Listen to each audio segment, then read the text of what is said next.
കിഴക്കുന്നൊരു ദ്വാരം വായിക, പടിഞ്ഞാറ് നത്തവനം വായിക, തെക്കുന്നൊരു തിരുവീടം വായിക, വടക്കുന്നൊരു വാകുണ്ഠം വായിക, 4 ദിക്കും വായിക, 44 കോടിയും വായിക, 10 ദിക്കും വായിക, 11 വാതിലും വായിക, 171 ഒരുക്കന്മാരുമാണ് കണ്ടോ ഒരു നിരത്തുണ്ടോ ഒരു പോലങ്ങനെ. ഒരു ദൈവത്തെ പാടി ഞാനേ മേലോകം കണ്ടു ഗുരുവേ, മുത്തപ്പനെ പാടി ഞാനേ ഒത്ത പടിഞ്ഞാറ്റിൽ വിളിത്തായിക്കണേ.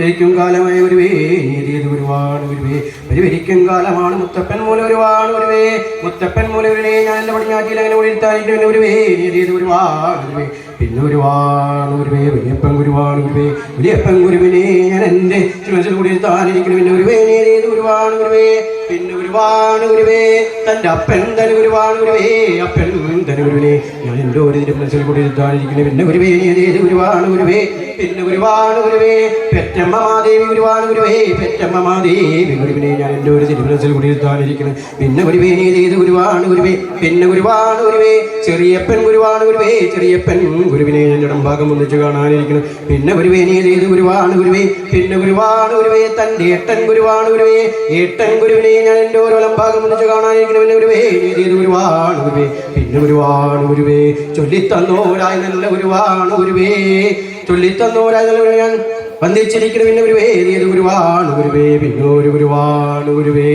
7 പരമ്പരകളും ചൊല്ലിത്തന്നോരു ഗുരുവാണ് ഗുരുവേ, 7 പരമ്പരകളും ചെന്നെത്തുന്നോരു ഗുരുവിനെടുത്തിയാലിരിക്കണം. എൻ്റെ വഴി ഞാനെല്ലാം കൊടുക്കാന്ന് പറഞ്ഞു. ഒരു നേരത്തെ കടലോളം കഞ്ഞി വെച്ച് കൊടുക്കാനിരിക്കണം, കുന്നോളം ചോറ് വെച്ച് കൊടുക്കാനിരിക്കണേ. എന്നിട്ടും എൻ്റെ ഒരു ലക്ഷണം തെളിഞ്ഞില്ല, തെളിഞ്ഞില്ല, കുത്തിയാമുളഞ്ചും മൂളി കെട്ടിയില്ല എന്ന് പറഞ്ഞു. ഒരു നേരത്തുണ്ടോ ഒരു പോലെ എങ്ങനെ എൻ്റെ വഴി ഞാനെല്ലാം കൊടുക്കാന്ന് പറഞ്ഞു. ഒരു നേരത്തെ കുത്തി നടക്കാൻ 7 കമ്പുള്ള മഞ്ചൂരൽ കൊടുക്കാനിരിക്കണിട്ട് നടക്കാൻ ചെരുപ്പ് കൊടുക്കാനിരിക്കണം, മഞ്ഞളക്കാൻ തൊപ്പി കൊടുക്കാനിരിക്കണേ. എന്നിട്ടും എൻ്റെ ഒരു ലക്ഷണം തെളിഞ്ഞില്ല, തെളിഞ്ഞില്ല, കുത്തിയാമുളഞ്ചും മൂളി കെട്ടിയില്ല എന്ന് പറഞ്ഞു. ഒരു നേരത്തുണ്ടോ ഒരു പോലെ എങ്ങനെ എൻ്റെ ഒരു എല്ലാം കൊടുക്കാന്ന് പറഞ്ഞു. ഒരു നേരത്തെ ചെത്തിത്തെളിഞ്ഞോര് കള്ള് കൊടുക്കാനിരിക്കണ, കാച്ചി തെളിഞ്ഞോര് കർപ്പുറാക്ക് കൊടുക്കാനിരിക്കണ, കരിമ്പട്ടക്കോട് ഇറച്ചി എങ്ങനെ കൊടുക്കാനിരിക്കണേ. എന്നിട്ടും എൻ്റെ ഒരു ഗുരുവിൻ്റെ ലക്ഷണം തെളിഞ്ഞില്ല, തെളിഞ്ഞില്ല, കുത്തിയാമ്പുളഞ്ചും മുളിക്കെട്ടിയില്ല എന്ന് പറഞ്ഞു. ഒരു നേരത്തുണ്ടോ ഒരു പോലെ എങ്ങനെ എൻ്റെ ഒരു ഗുരുവിൻ്റെ ആദിയും പൂതിയും തീരാത്ത നേരത്തെ ഞാൻ എൻ്റെ ഒരു ഗുരുവിനെ വിളിച്ച് പല കൊടുത്ത. ഒരു നേരത്തെ എൻ്റെ ഗുരുവിൻ്റെ ലക്ഷണം തെളിഞ്ഞു പോയി, പുത്തി തെളിഞ്ഞു പോയി, എൻ്റെ ഗുരുവിൻ്റെ കുത്തിയാമ്പുളഞ്ചും മുളിക്കെട്ട് പോയി. ഒരു നേരത്തെ എൻ്റെ ഒരു ഗുരുവിൻ്റെ ആനത്തുള്ള മുന്നേ ചെലുത്തുന്ന നേരത്തെ എൻ്റെ ഒരു ആനത്തുള്ള ചെലുത്തുന്ന ഒരു നേരത്തെ ഞാൻ എൻ്റെ പോലെ അങ്ങനെ കായാമണി പോലെ അങ്ങനെ മനസ്സിലാകാനിരിക്കണേ.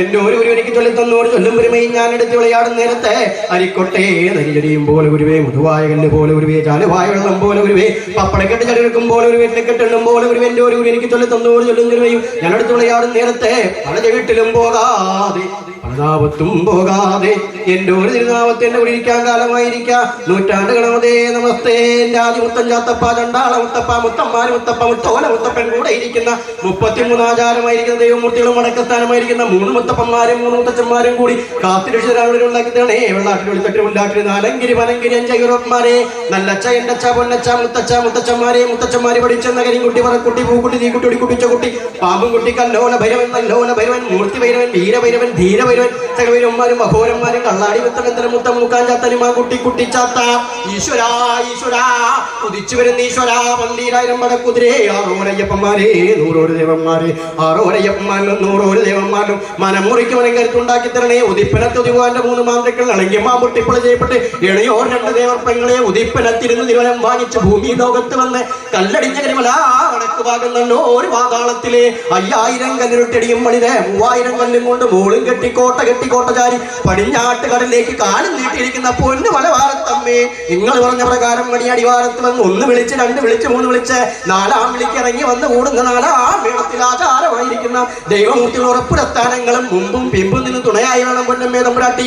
ആദിമുത്തപ്പാദിമുത്യമ്മേ മുളത്താന മുത്തപ്പ മുളത്തനുത്യമ്മേ വാക്കത്തള്ളാടി കാമരവാടി വേദന നിൽക്കും മന്ത്രമുത്ത 28 മുത്തമൂർത്തികളെ ഇർക്കാട്ട് മൂത്ത മുത്തപ്പ പടിക്ക് പുറത്ത മുത്തപ്പ നെല്ലിക്കുളത്ത് കിടവനി കോട്ടപ്പുറം ദേവരെ നേരാട്ടിയ കൊരാട്ടിയിലെ പറ്റമ്മേ നേരം അമ്മമാരെ അമ്മായിമാരെ മലവാരം ദൈവങ്ങളെ മലവാരം തമ്മയ്ക്കാൻ കല്ലടിഞ്ഞ കരിമലയെ മുണ്ടി മൂക്കൻ ചത്ത സത്യം കാട്ടി തന്നിരിക്കണേ അടി കെട്ടിച്ചെലമ്പിനും മുടി കെട്ടിച്ചേലയ്ക്കും പറഞ്ഞു ഒരു വാക്ക് കരിയക്കെറ്റും പോരായി കൂടാതെ തിരുമലവാരം വന്നിരിക്കണ തപ്പ വന്നിരിക്കണ മുത്തന്മാരെ അവൻ ചത്തു മണ്ണടിഞ്ഞ ഗുരു കാരണന്മാരെ കരുതി ഏഴി അമ്മയെ മുറ്റിവെച്ച കാക്കത്തുള്ള 1000 കുട്ടിച്ചാത്തന്മാരെ ചില വടിവാന മക്കളെ അടിയം വന്ന് വിളിക്കുന്ന നേരം വിളിപ്പുറത്തെത്തി വിളിച്ച ഒരു കാര്യത്തിൽ തെളിച്ചയായ തിരിച്ചു ഉണ്ടാക്കി തരണേ അടിയനെ ആശ്രയിച്ചു വരുന്നവർക്ക് ആശയമായ അടിയുന്ന നാവിലും ഗർഭത്തിലും തെളിയണേ പൊന്നമ്മേ തമ്പുരാട്ടിയേ നമസ്വാഹ.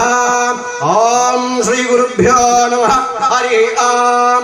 ഓം സംസവിധി മസേഷന്നഗ്നേ വിശ്വാമദ്യ ഇളസ്പദേ സമിദ്യസേ സനോവ ശൂന്യാപര സംഗച്ഛത്വം സമ്മതത്വം സംവോമനം ധിജാനതാം ദേവാഭാഗമിതാ പൂർവേ സഞ്ജാനാനാം ഉപാസതേ സമാനോ മന്ത്രസ്സമിതി സമാനി സമാനം മനസ്സഹ ചിത്തമേഷാം സമാനം മന്ത്രഭിമന്ത്രേവ സമാനേന വോ അഭിഷാജുഹോമി സമാനീ വാഗോതി സമാനാഹൃദയാനി വാ സമാനമസ്തുവോ മനോ യഥാ വചസ്സഹ സതി. ഓം ശാന്തി ശാന്തി ശാന്തി. ഹരി ഓം. ഹരി ഓം. നമസ്തേ. കുറെ കൂടുതൽ പ്രാർത്ഥിക്കുന്നത് എന്തിനാന്ന് വെച്ച് കഴിഞ്ഞാൽ സാധാരണഗതിയിൽ ഇത്തരം സദസ്സുകളിലെല്ലാം ഒരു ചില പ്രത്യേക രീതിയിലുള്ള പ്രാർത്ഥനകളോ ഒക്കെ മാത്രമേ കാണൂ. അപ്പൊ അവിടെയാണ് നമ്മുടെ അധ്യക്ഷൻ പറഞ്ഞത് പ്രസക്തമാകുന്നു. നമ്മുടെ പാരമ്പര്യത്തെ നമ്മൾ മറക്കുന്നു. അദ്ദേഹം പറഞ്ഞൊരു വാക്ക് വല്ലാതെ നമ്മുടെ മനസ്സിൽ തട്ടി. അപ്പൊ അതുകൊണ്ട് തന്നെ അതിനെയൊക്കെ പാടെ വെച്ചുകൊണ്ട് കുറച്ചു നേരമാണ്, സമയം ഒരുപാട് അതിക്രമിക്കാൻ പറ്റില്ല.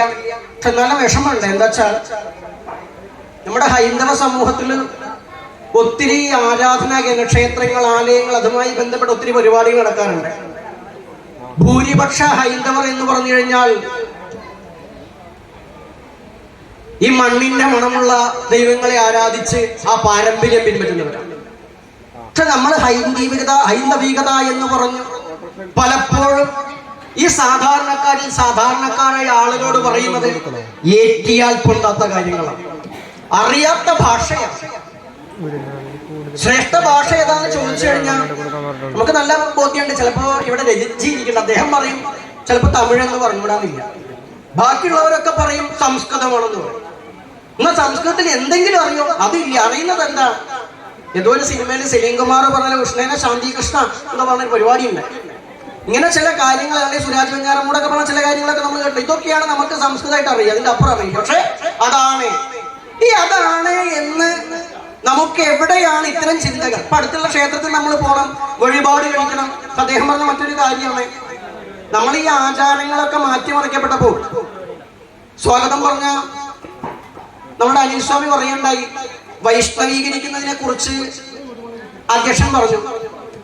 വൈഷ്ണവീകരണം എന്തുകൊണ്ടാണെന്ന് നമ്മളൊന്ന് ചിന്തിക്കണം. തീർച്ചയായിട്ടും നിരന്തരം നമ്മൾ സമാജത്തിൽ, സമൂഹത്തിൽ ഈ പറയുന്ന നേരത്തെ പറഞ്ഞ നവോത്ഥാന കമ്മിറ്റിക്കാരോടൊക്കെ നമ്മൾ നിരന്തരം പറയുന്നത് സ്വയം ഒന്ന് വിചാരം ചെയ്യും. ഇവിടെ എങ്ങനെയാണ് ഒരു കാലഘട്ടത്തിൽ പ്രഭുത്വം കൊണ്ട് ചില ആളുകൾ, പ്രഭുത്വം കൊണ്ട്, ആ വാക്ക് പ്രത്യേകം ശ്രദ്ധിക്കണം, പ്രഭുത്വം കൊണ്ട്, അധികാരം കൊണ്ട്, എല്ലാ പുരാഘട്ടവന്മാരും ഒരു കാലത്തും അധികാരിയായിരുന്നോ ചൂഷണം ചെയ്തിരുന്നോ പറയുന്ന ഒരാളല്ല നമ്മൾ. അപ്പോൾ അധികാരമുള്ളവർ ആ കാലത്ത്, ഈ കാലഘട്ടത്തിൽ, അപ്പൊ ആ കാലഘട്ടത്തിൽ അവർ ചില കാര്യങ്ങൾ പറഞ്ഞു വെച്ചിട്ടുണ്ട്, അവർ ചെയ്തു പോയിട്ടുണ്ട്, അധികാരം സ്ഥാപിച്ചു. എന്നാൽ അതിനുശേഷം നമ്മൾ കടന്നു വരുമ്പോൾ ഇന്ന് നമ്മളിതൊക്കെ വൈഷ്ണവീകരിക്കപ്പെടുന്നു എന്ന് പറയുമ്പോൾ വലിയൊരു പ്രവർത്തനം നടക്കുന്നുണ്ട് എന്നുള്ളതിന് നമുക്കൊരു സംശയവുമില്ല. കൃത്യമായി പ്ലാൻഡ് ആയിട്ട് വൈഷ്ണവമായ ദർശനങ്ങൾ മാത്രം മതി എന്ന രീതിയിൽ ഒരു പ്രവർത്തനം ഹൈന്ദവികതയുടെ ഉള്ളിൽ നിന്ന് തന്നെ പ്രവർത്തിക്കുന്നു എന്നുള്ളത് നമ്മുടെയൊക്കെ ബോധ്യമാണ്. ആ ബോധ്യം കൊണ്ട് തന്നെയാണ് ഇങ്ങനത്തെ മഹാത്മാക്കളൊക്കെ, പ്രജിത്തിയെ പോലുള്ള മഹാത്മാക്കളൊക്കെ ഇവിടെ എന്തുകൊണ്ട് ജനിക്കുന്നു അല്ലെങ്കിൽ അവതാരം ചെയ്യുന്നു, പറയുന്നു എന്ന് ചോദിച്ചു കഴിഞ്ഞാൽ അതിനൊറ്റ ഉത്തരേ ഉള്ളൂ. ഇത് ധർമ്മഭൂമിയാണ്, ഇത് ഭാരതഭൂമിയാണ്, ഇത് സനാതന ധർമ്മത്തിന്റെ ഇറ്റില്ല. സനാതന ധർമ്മം എന്ന് കേൾക്കുമ്പോൾ ഇന്ന് പലർക്കും വിഷമാണ്. സനാതന ധർമ്മം എന്ന് പറഞ്ഞു കഴിഞ്ഞാൽ വർണ്ണാശ്രമ ധർമ്മമാണ്, അത് മാത്രമാണ്. ഇപ്പൊ ജഗതി പറയല്ലോ, എന്നെ ഉദ്ദേശിച്ചാണ്, എന്നെ തന്നെ ഉദ്ദേശിച്ചാണ്, എന്നെ മാത്രം ഉദ്ദേശിച്ചാണെന്ന് പറഞ്ഞ പോലെ ഈ വർണ്ണാശ്രമ ധർമ്മം മാത്രമാണ് എന്ന് സ്ഥാപിക്കാൻ ചിലർ ശ്രമിക്കുമ്പോൾ നമ്മൾ പറയണം, അല്ല, ഈ പറയപ്പെടുന്ന സനാതന ധർമ്മത്തിൽ ഞങ്ങളുമുണ്ട്, ഞങ്ങളുടേതും സനാതനമാണ്. ഇവിടെ ഒരു മുസ്ലിം സഹോദരൻ ഇരിക്കുന്നുണ്ട്. അദ്ദേഹവും പറയണം. പ്രവാചകൻ മുഹമ്മദ് നബിയിലൂടെ വന്നിട്ടുള്ള ആ ധർമ്മത്തെ കുറിച്ച് പ്രവാചകൻ പറയുന്നത് ഇത് ഇന്നുള്ളതല്ല, ഞാൻ പറയുന്നതല്ല, ഈ ഖുർആൻ ഞാൻ പറയുന്നതല്ല, ഇതിൽ പറയുന്ന ദൈവം ഞാൻ പറയുന്നതല്ല, ഇത് എനിക്ക് മുമ്പ് എത്രയോ 1,25,000 പ്രവാചകന്മാരിലൂടെ പറഞ്ഞു വന്നതും ഈ ധർമ്മമാണ്, ദീനാണ്. അത് നാശമില്ലാത്തതാണ്, നശിക്കാത്തതാണ്, ഇനിയും ഉണ്ടാകും. ആര് തന്നെ കടക്കൽ കത്തിവെച്ചാലും അതിന്റെ പേരാണ് സനാതന ധർമ്മം. അതുകൊണ്ടും മക്കളെ, നമ്മുടെ എല്ലാവരുടെയും മതമേതായാലും ശരി, ആത്യന്തികമായ ധർമ്മം മാനവധർമ്മമാണ്.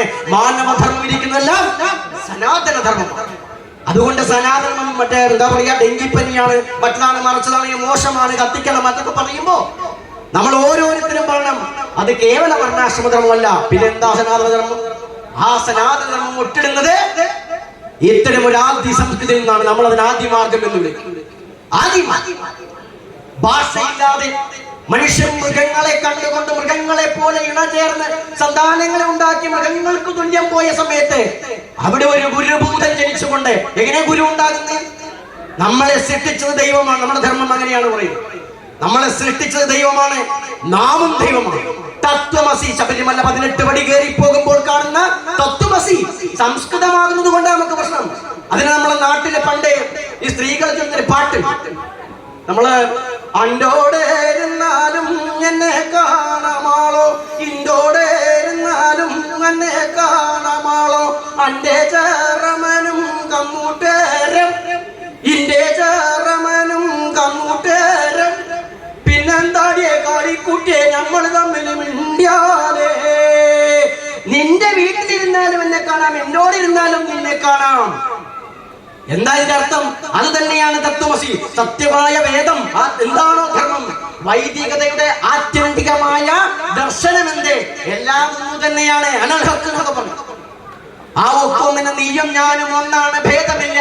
അദ്വൈതം പാടിപ്പുരത്തിയ ശങ്കരന് പോലും അദ്വൈതം ലഭിക്കുന്നത് ശങ്കരനൂടെ മാത്രമല്ല, ശങ്കരാചാര്യർക്ക് മുമ്പേ ഇവിടെ അദ്വൈതമില്ല. ശങ്കരാചാര്യ സ്ഥാപിക്കുകയാണ് ചെയ്യുന്നത്. അപ്പോ ഇതൊക്കെ നാടൻ രീതിയിൽ പറഞ്ഞു പോകുന്ന ആളുകളുടെ ഉണ്ടായിരുന്നു. അവിടെ നിന്നാണ് സനാതനമായിരിക്കുന്ന നാശമില്ലാത്ത ധർമ്മത്തിന്റെ തുടക്കം. ആ തുടക്കത്തിന് ആധാരം ഈ മണ്ണിനെ, മരങ്ങളെ, മലകളെ, നദികളെ ഒക്കെ ആരാധിച്ചു പോരുന്നതാണ്. എന്തിനാ ആരാധിക്കുന്നേ? ആരാധന ഉണ്ടെങ്കിൽ റെസ്പെക്ട് ഉണ്ടാകും, പരിപാലിക്കും. നമുക്ക് നമ്മുടെ അമ്മയോടും അച്ഛനോടും സഹോദരനോടും അയലോക്കക്കാരനോടും എന്തെങ്കിലും ഒരു കമ്മിറ്റ്മെന്റ് വേണമെങ്കിൽ, ചെറിയൊരു ബഹുമാനമൊക്കെ വേണം. ഇല്ലെങ്കിലോ അമ്മ ഇവിടെ വാടാന്ന് പറഞ്ഞാൽ നീ പോടി എന്ന് പറയും. നമ്മളെ വിദ്യാഭ്യാസത്തിന്റെ മാറ്റമാണ്. പോടിയെന്നാ പറയും. പോടിയെന്നൊന്നും അല്ല പറയുന്നത്. അപ്പൊ ഇവിടെ നിന്ന് പറയാനുള്ള ബുദ്ധിമുട്ടുണ്ടാകും, നമുക്ക് പറയാൻ ബുദ്ധിമുട്ടുണ്ടായിട്ടൊന്നും. അപ്പോ ആ രീതി വരുന്നത് എന്താ കാരണം? നമ്മുടെ ആ വിദ്യാഭ്യാസം അങ്ങനെയാണ്. പക്ഷെ അതിന് പകരം അവിടെയാണ് അമ്മ. എന്താ അമ്മ പറയുന്നത്? അമ്മ നമുക്ക് ദൈവമാണ്. മാതാ പിതാ ഗുരു ദൈവം. ഇവിടെ ഗുരു ദൈവം എന്ന് പറയുന്നോർത്താ ഗുരുവിന് ശവക്കടവ് കൊണ്ടുവന്നേ. ഗുരുക്കന്മാരോട് പോലും പ്രേമവും അല്ലെങ്കിൽ എത്തിനോട്ടമാണ്. എവിടെ നിന്ന് വന്നു? നമ്മുടെയൊക്കെ കുട്ടിക്കാലത്ത് ടീച്ചർമാർ എന്ന് പറഞ്ഞാൽ നമുക്ക് അമ്മയെ പോലെ, ടീച്ചർക്കും തന്നെ അമ്മ ഭാവ. ഇപ്പോഴത്തെ ടീച്ചർക്ക് എന്താ ഭാവം എന്ന് നമുക്ക് അറിയില്ല. അപ്പൊ അവിടെയാണ് നമുക്ക് അമ്മ പൂജിക്കപ്പെടേണ്ടവളാണ്, സഹോദരിയാണ് ആദരിക്കപ്പെടേണ്ട, പൂജിക്കപ്പെടേണ്ടവളാണ്, അച്ഛനാണ്, അച്ഛനും തന്നെ പിതാവ് ശിവതുല്യനാണ്. ഈ ഒരു ബോധം. അപ്പൊ എല്ലാവർക്കും പരസ്പരം ഭഗവാൻ അയ്യപ്പൻ പുലിപ്പാലിന് പോയപ്പോൾ പോലും ചുറ്റുമുണ്ടായ കടുവകളും പുലികളൊക്കെ പറയുന്നത് ഒക്കെ ദേവന്മാരാണ്. എന്താ ദേവന്മാർ? അയോധ്യയിൽ രാമൻ ജനിച്ചപ്പോൾ ദേവന്മാരാരാ? അല്ലെങ്കിൽ അവിടുത്തെ പ്രജകളാരാ? അവിടെ ദേവന്മാർ തന്നെ. അപ്പൊ നമ്മളെല്ലാരും ദേവീ ദേവന്മാരാണെന്ന് നാം അടിയുറച്ചൊന്ന് വിശ്വസിക്കൂ. ഇനി മലക്ക് എന്ന സങ്കല്പം ഉണ്ടെങ്കിൽ നമ്മളൊക്കെ മലക്കുകളാണെന്നെങ്കിലും കരുതൂ. ഓക്കെ, ഈശ്വര സൃഷ്ടിയാണ്. ഈശ്വരൻ സൃഷ്ടിക്കാത്തതായിട്ട് ഇവിടെ എന്തുണ്ട്? ഈശ്വരനെ സൃഷ്ടിക്കണമെങ്കിൽ, ഈശ്വരൻ ഒരു കൊശവനാണെങ്കിൽ ആ കൊശവനെ സൃഷ്ടി ഉണ്ടാക്കണമെങ്കിൽ കളിമണ്ണ് വേണം. ഈശ്വരന് കളിമണ്ണ് എന്താ? ഈശ്വരനിൽ നിന്നുണ്ടായത് തന്നെയാണ്. കാരണം ഈശ്വരൻ നാശമില്ലാത്ത അവൻ മാത്രമേ ഉള്ളൂ, അവൻ മാത്രമാണ് സത്യം. എന്നൊക്കെ പറയും ഇസ്ലാമിക സഹോദരങ്ങൾ. അല്ലാഹ് അല്ലാതെ മറ്റൊന്നുമില്ല എന്ന്, ആരാധ്യനായി അല്ലാഹ് മാത്രമേ ഉള്ളൂ എന്ന്, ആരാധ്യനായി അല്ലാഹ് മാത്രമേ ഉള്ളൂ എന്ന് പറയുമ്പോൾ, ഏകം സത് എന്ന് പറയുമ്പോൾ, സത്യം ഒന്നേ ഉള്ളൂ എന്ന് പറയുമ്പോൾ ആ ഒന്ന് മാത്രമേ ആദ്യത്തിൽ ഉണ്ടാവുള്ളൂ, പിന്നെ അതിനെ ഉണ്ടാവുള്ളൂ. അതിനുണ്ടായ നമ്മളെല്ലാം അതാണ്. അതുകൊണ്ടാണ് പറഞ്ഞത് ബ്രഹ്മവിത്ത് ബ്രഹ്മൈവ ഭവതി. ബ്രഹ്മവിത്തുക്കൾ ബ്രഹ്മം തന്നെ. നമ്മളൊക്കെ അതിന്റെ പക്ഷേ കുഴപ്പം എന്താ? വെള്ളത്തിന് വെള്ളമാണെന്ന് അറിയാത്ത പോലെയാണ്. നമുക്കറിയില്ല നമ്മൾ വെള്ളമാണ്. അപ്പൊ എന്താണ്? ഇതുപോലെ നമുക്കറിയില്ല. അപ്പൊ അറിയാനുള്ള മാർഗമാണ് പ്രകൃതിയുടെ ആദ്യ ആരാധന, ആദ്യ മാർഗം എന്നൊക്കെ. ഒരു പേരൊന്നും ഇല്ലെങ്കിൽ എന്താ കുഴപ്പച്ചാല്?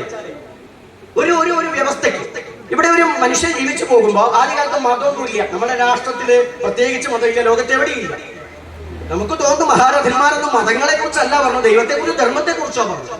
പക്ഷെ കാലക്രമേണ ഓരോന്ന് വന്നപ്പോൾ ഓരോരോ ആചാര്യന്മാരിലൂടെ ഈ ധർമ്മത്തെ പ്രതീതിയിൽ പറഞ്ഞു. നമ്മളിപ്പോ ഈ വേദിയിൽ നിൽക്കുമ്പോ നമ്മളിവിടെ നമ്മളെ കുറിച്ചൊക്കെ പലരും പറഞ്ഞു, നമ്മൾ മൈൻഡ് ചെയ്യാറില്ല. പക്ഷേ രജിത് കുമാർജിനെ കുറച്ച് കാലമായിട്ട് നമ്മൾ പരിചയപ്പെട്ടിട്ടുള്ളൂ, കണ്ടിട്ട് നേരിട്ടപ്പോഴാണ് കാണുന്നത്.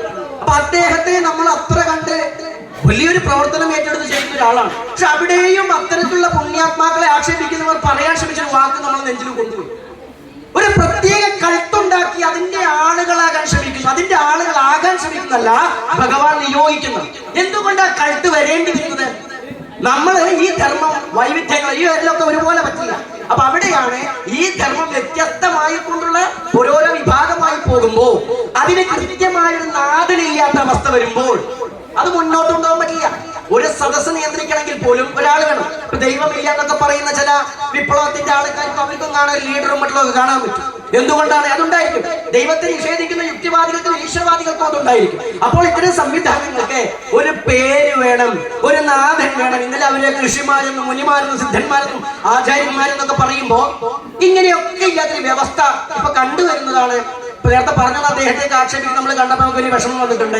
ഈ വേദിയിൽ നിന്നുകൊണ്ട് തന്നെ പറയുകയാണ്, അത്തരം ആളുകൾക്കൊന്നും മറുപടി കൊടുക്കുന്ന ഒരു ചണ്ടാളബാബ ഉണ്ടായില്ല. പക്ഷെ മറിച്ച് മറുപടി അർഹിക്കുന്നില്ല എന്നുള്ളത് മാത്രമാണ്. കാരണം ആരെന്നെ കുറ്റി പറഞ്ഞാലും അവർ പഠിച്ചത് മാത്രമല്ല ഈ ധർമ്മം. ഈ ധർമ്മം എല്ലാ കാലത്തും ഭഗവാൻ കൃഷ്ണൻ പറഞ്ഞതുപോലെ പുനഃസ്ഥാപിക്കപ്പെടേണ്ട സമയം എപ്പോഴാണോ അവിടെയൊക്കെ പുനഃസ്ഥാപിക്കുന്നതിന് വേണ്ടിയിട്ട് അതാത് ദൈവാവതാരം ഉടലെടുക്കുക തന്നെ ചെയ്യും. ഗൃഹസ്ഥാശ്രമികളും സന്യാസികളും ഇതൊന്നുമല്ലാത്തവരുമായിട്ടായിരിക്കും. അത് മനസ്സിലാക്കുന്നവർ മാത്രമേ സനാതന ധർമ്മത്തെ അറിയുന്നുള്ളൂ. അല്ലാത്തവരെ കിതാബ് വായിച്ച് ഇങ്ങനെ പാരായണം നടത്തുന്നേ ഉള്ളൂ. അപ്പൊ അവർക്ക് ചൊറിയും പലതും പറയും. ഇത് അവര് കേൾക്കും എന്ന് നമുക്ക് തന്നെ ബോധ്യമുണ്ട്. അതുകൊണ്ട് ഞാൻ പറയും. അപ്പോ ഇവിടെയാണ് നമ്മൾ ആദ്യമായി തിരിച്ചു വരിക.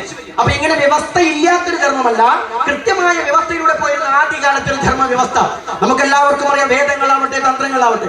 ഹിന്ദു ധർമ്മം കഴിഞ്ഞ തവണയിലേക്ക് നമ്മൾ പറഞ്ഞു, നിരന്തരം പറയുന്നു ഹിന്ദു ധർമ്മം അതിന്റെ അടിസ്ഥാനം എന്തേ എന്ന് ചോദിക്കുമ്പോ നമ്മുടെ ആളുകൾ എന്നെ ആചാര്യന്മാർ തന്നെ പഠിപ്പിക്കുന്നത് വേദങ്ങളാണ് എന്നാണ്. തെറ്റാണ് പഠിക്കുന്നത് എന്ന് നിങ്ങൾ ആദ്യം മനസ്സിലാക്കണം. തെറ്റാണ്. വേദങ്ങളല്ല, വേദമാണ്. പ്ലൂറൽ ഒന്നുമില്ല. വേദമാണ്. വേദമാണ് ഹിന്ദുവിന്റെ ആധാരം.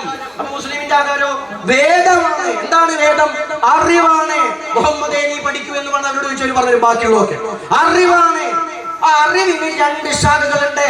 അതാണ് വേദങ്ങളും തന്ത്രങ്ങളും. അപ്പൊ പ്ലൂറലായി. അപ്പൊ ഈ കുറെ എണ്ണായി.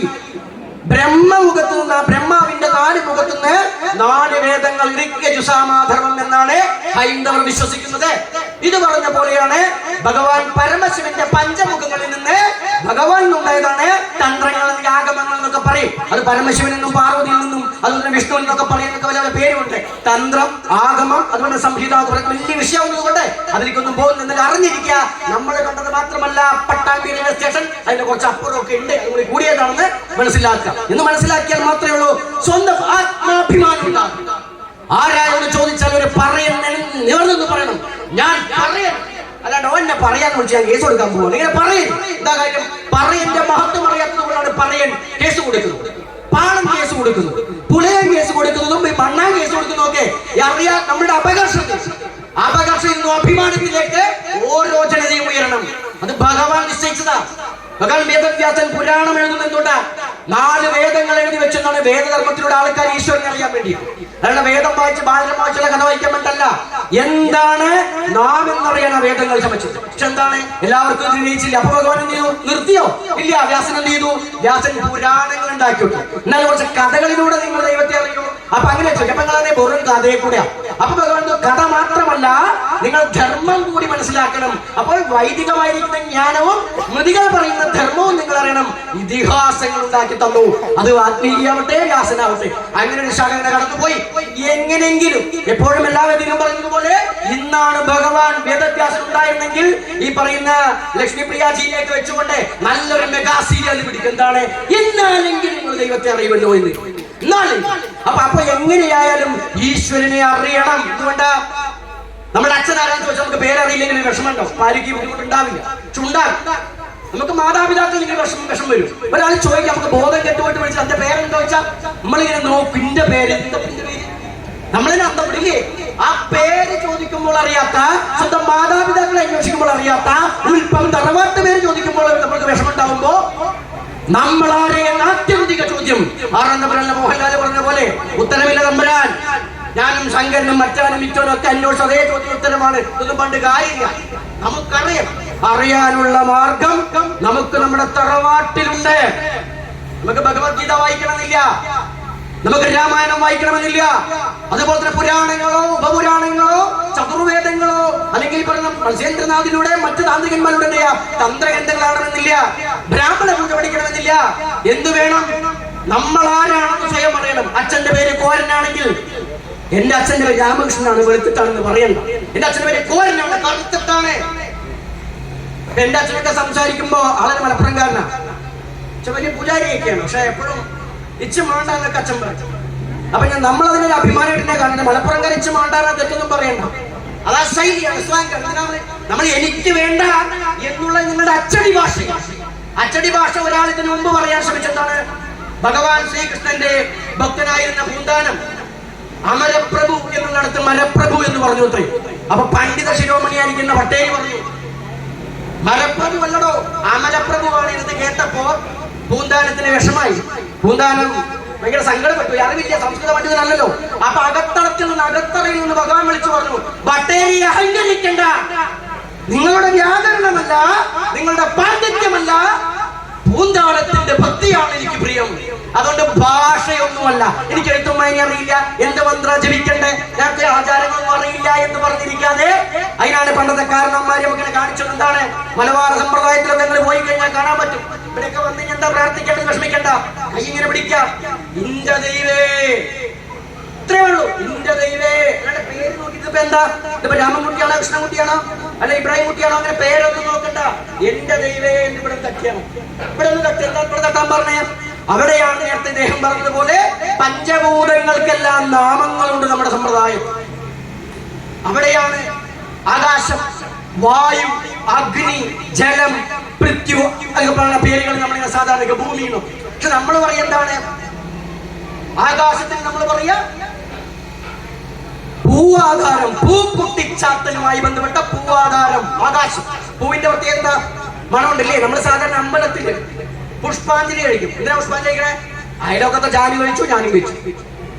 അയലൊക്കത്തെ ജാനി കഴിക്കൊണ്ടാ ഞാനും കഴിക്കുന്നത്. ജാനി രക്തപുഷ്പാഞ്ജലി ആണെങ്കിൽ ഇച്ചൊന്ന് അത് നമ്മളും പറയും. അപ്പൊ നമുക്കൊന്ന്. അപ്പൊ 37 എന്തെങ്കിലും ജാനി. അപ്പൊ എന്തിനാ പുഷ്പാഞ്ജലി കഴിക്കണേ? പുഷ്പം എല്ലായിടത്തും വേണമല്ലോ പുഷ്പം. ഒരു കുട്ടിയാണെങ്കിലും ശരി, ഐലവ്യ വേണമെങ്കിൽ എന്താ ചെയ്യാ? എന്താ ചെയ്യാ? മീൻ പിടിച്ചുകൊണ്ടി കൊടുത്തോണ്ട് ഐലവ്യ പറയാ. അപ്പൊ റോസാപ്പൂവൻ പിടിച്ചിട്ടുണ്ടാവല്ലേ? മനസ്സോ വേദം പറയുന്നത് ആകാശത്തു നിന്നുണ്ടായി. അപ്പോ ആകാശത്തിന് മനസ്സിൻ്റെതായിക്കൊണ്ട് ഇവിടെ പൂക്കുട്ടിച്ചാത്തൻ, മനസ്സിൻ്റെതായ എല്ലാ വിഷമങ്ങളും തീർക്കാൻ പൂക്കുട്ടിച്ചാത്തൻ. അയ്യോ പൂക്കുട്ടിച്ചാത്തൻ പോലെയല്ലോ, വേണ്ട, അതിന് പറഞ്ഞുതരാം. പൂക്കുട്ടിച്ചാത്തൻ പുറത്ത് കാണുന്നില്ല, അവിടെ അമ്മ ഇവിടെ 2 മക്കളുണ്ടായതിന് അധികം. അപ്പോ പൂക്കുട്ടിച്ചാത്തൻ. അടുത്തോ പറക്കുട്ടിച്ചാത്തൻ. പറക്കുട്ടിച്ചാത്തൻ എന്താ? വായുവിന്റെ അധിഷ്ഠാന ദേവതയാണ് പറക്കുട്ടിച്ചാത്തൻ. പറക്കുന്ന പറ, അത് വായുവിന്റെ.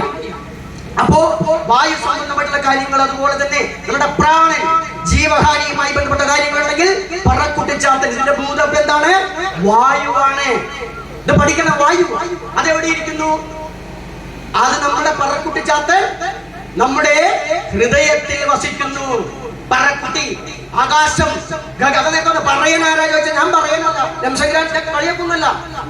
രംസംക്രാന്തി ഉണ്ടെന്ന് പറഞ്ഞാൽ ഞാൻ പറയുന്ന, രംസംക്രാന്തി ഇല്ലായിരുന്നല്ലോ ഞാൻ നായക. ഇങ്ങനെ ആവാൻ പാടില്ല. പറക്കുട്ടിച്ചാത്തൻ എന്ന് പറയുമ്പോ പറയുന്ന വായു എന്താ പറയേണ്ട പ്രത്യേകത? അവിടെയാണ് വിദ്യ എന്ന് പറയും. ദശമഹാവിദ്യയിൽ ശ്രീവിദ്യ അല്ലെങ്കിൽ തന്ത്രപതികൾ പറയുമ്പോ വിദ്യ ഗഗന സഞ്ചാരം. ഇപ്പൊ നമ്മളൊരു ശങ്കരാചാര്യ പണ്ട് ഇങ്ങനെ പാറിപ്പോകുമ്പോ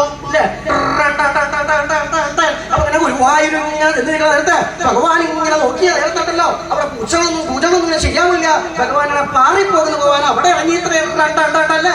ശങ്കരാചാര്യൻ ഇങ്ങനെ പാറിപ്പോയി എന്ന് പറയുമ്പോ പക്ഷെ മനസ്സിലാക്കണം, ശങ്കരാചാര്യ ആളുകൾ നമ്മുടെ ആളുകൾ ശങ്കരാചാര്യ പോലെ പറയുന്നോടത്ത് പറയാ ഭഗവാൻ ഇങ്ങനെ സഞ്ചരിക്കുന്ന നേരത്തെ അവർ അഭിമാനത്തോടു കൂടി എന്താണ് ഞങ്ങളെ ശങ്കരാചാര്യൻ പാറിപ്പോയിട്ടാണ് ഒരുപാട് പൂജാവിധികൾ നിശ്ചയിച്ചു കൊടുക്കുന്നത്. നമ്മളെന്താ പറയാ, ഞങ്ങളൊക്കെ കാരണന്മാര് മലബാറിന് പഠിച്ചിട്ടേ പാറിയിട്ടൊക്കെ എത്ര വന്ന് നമുക്ക് പറയുമ്പോ തന്നെ ഒരു പുച്ഛ. ഇതങ്ങോട്ട് മാറണം. നമ്മുടെ കാരണന്മാര് മലബാരത്ത് പഠിത്തം കഴിഞ്ഞ അവിടെ ചോദിക്കും. ആരാ ചോദിക്കുക? കരിഞ്ഞേലിയമ്മ. 7 വർഷത്തെ പഠനമാണ്. ഇവിടെ തന്ത്രപദ്ധതി പഠിക്കുന്ന ആളുകൾക്ക് അറിയാൻ പറ്റും. തന്ത്രപദ്ധതി പറയുന്ന നേരത്തെ 7 വർഷമാണ് തന്ത്രപഠനം. ബ്രാഹ്മണൻ 1 വർഷം കൊണ്ട് തന്ത്രോപദേശം പഠിക്കാതെ വല്ല നമ്പൂതിരിമാരെ വിളിച്ചാൽ ഉള്ളിക്കല്ലേ ബ്രാഹ്മണൻ എന്നാ പറഞ്ഞ നമ്പൂതിരി എമ്പ്രാന്തിരി ഭട്ടയൊന്നും ബ്രാഹ്മണനാണെന്ന് ഹൈന്ദവ ഗ്രന്ഥത്തിൽ എവിടെയും പറഞ്ഞിട്ടില്ല. പക്ഷെ അവർക്കറിയാം അവർ ബ്രാഹ്മണനാണെന്ന്. അതിനെ അവർ ആദരിക്കുന്നു. സ്വയം ആരാണെന്ന് ബോധ്യം അവനവനുണ്ടാകും. അറിവുള്ളവൻ എന്നൊരർത്ഥമാണ്. അപ്പൊ അറിവുള്ളവന് തന്ത്രോപദേശം 1 വർഷം കൊണ്ട് കൊടുക്കാം. ശൂദ്രനോ ശൂദ്ര അറിവിൽ നിന്ന് അകന്നു നിൽക്കുന്നവന് 7 വർഷം കഴിഞ്ഞ് പറഞ്ഞു കൊടുത്താൽ അറിവുണ്ടായിട്ട് കൊടുത്താൽ മതി. അതാണ് എന്റെ അക്ഷരാർത്ഥം. നിലനിൽക്കുന്ന വ്യവസ്ഥയെ നാം പറയുന്നില്ല. അതെപ്പോഴും തല്ലിപ്പൊളിയായിട്ട് നിൽക്കുന്നതിന് മാറ്റമൊന്നുമില്ല. അപ്പൊ അവിടെയാണ് മലബാരത്ത് ചെന്ന് പഠിക്കുമ്പോൾ 7 വർഷം കഴിഞ്ഞ പഠനം കഴിയുന്ന നേരത്തെ നിസാറൊന്നല്ല. ഇതിൽ എഴുതിയിട്ടുണ്ട്, നമ്മൾ അഞ്ചിന്റെ ഈ നോട്ടീസിൽ എഴുതിയിട്ടുണ്ട്, ഗ്രന്ഥം വായിക്കാത്തവരും ദൈവമുണ്ടായിരുന്നു, മണ്ണിൽ പണിയെടുക്കുന്നവർക്കും ദൈവമുണ്ട്. അപ്പോൾ ഗ്രന്ഥമില്ലാന്ന് പറയുമ്പോഴാണ് എഴുത്തും വായനയില്ല. നല്ലോണം കഷ്ടപ്പെടുത്തുക ചെയ്യാം. അപ്പൊ അവിടെ ഒരു ശിഷ്യനുണ്ട് വന്ന് പഠിക്കണം. കാലത്ത് വിളിക്കാൻ പറഞ്ഞാൽ എണീക്കില്ല. അപ്പൊ എന്താ ചെയ്യാറിയോ?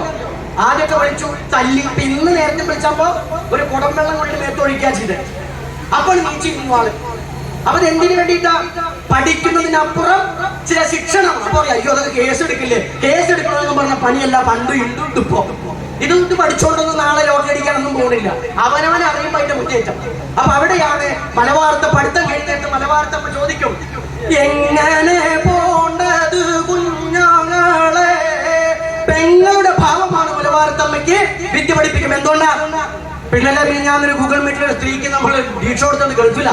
അവര് പറയുകയാണെങ്കിൽ ബ്രാഹ്മണ സ്ത്രീ പറഞ്ഞത്, നമ്മൾ പെണ്ണുങ്ങൾക്ക്, അത് നിങ്ങൾ നായരല്ലേ, നമ്മൾ പെണ്ണുങ്ങൾക്ക് ഇന്ന മന്ത്രം ജപിക്കാൻ പറ്റില്ല, ഞങ്ങൾ ബ്രാഹ്മണർക്കാണ്. നമുക്ക് അത്ഭുതപ്പെട്ടു പോയി. തന്ത്രശാസ്ത്രം ഭഗവാൻ പരമശിവൻ സംശയം ചോദിക്കുമ്പോൾ പറഞ്ഞു കൊടുക്കുന്നത് പാർവതിയ. അപ്പോൾ വാമാചാരത്തിൽ തന്ത്രത്തിന് അധികാരം ആർക്ക് വെച്ചാൽ സ്ത്രീക്കാണ്.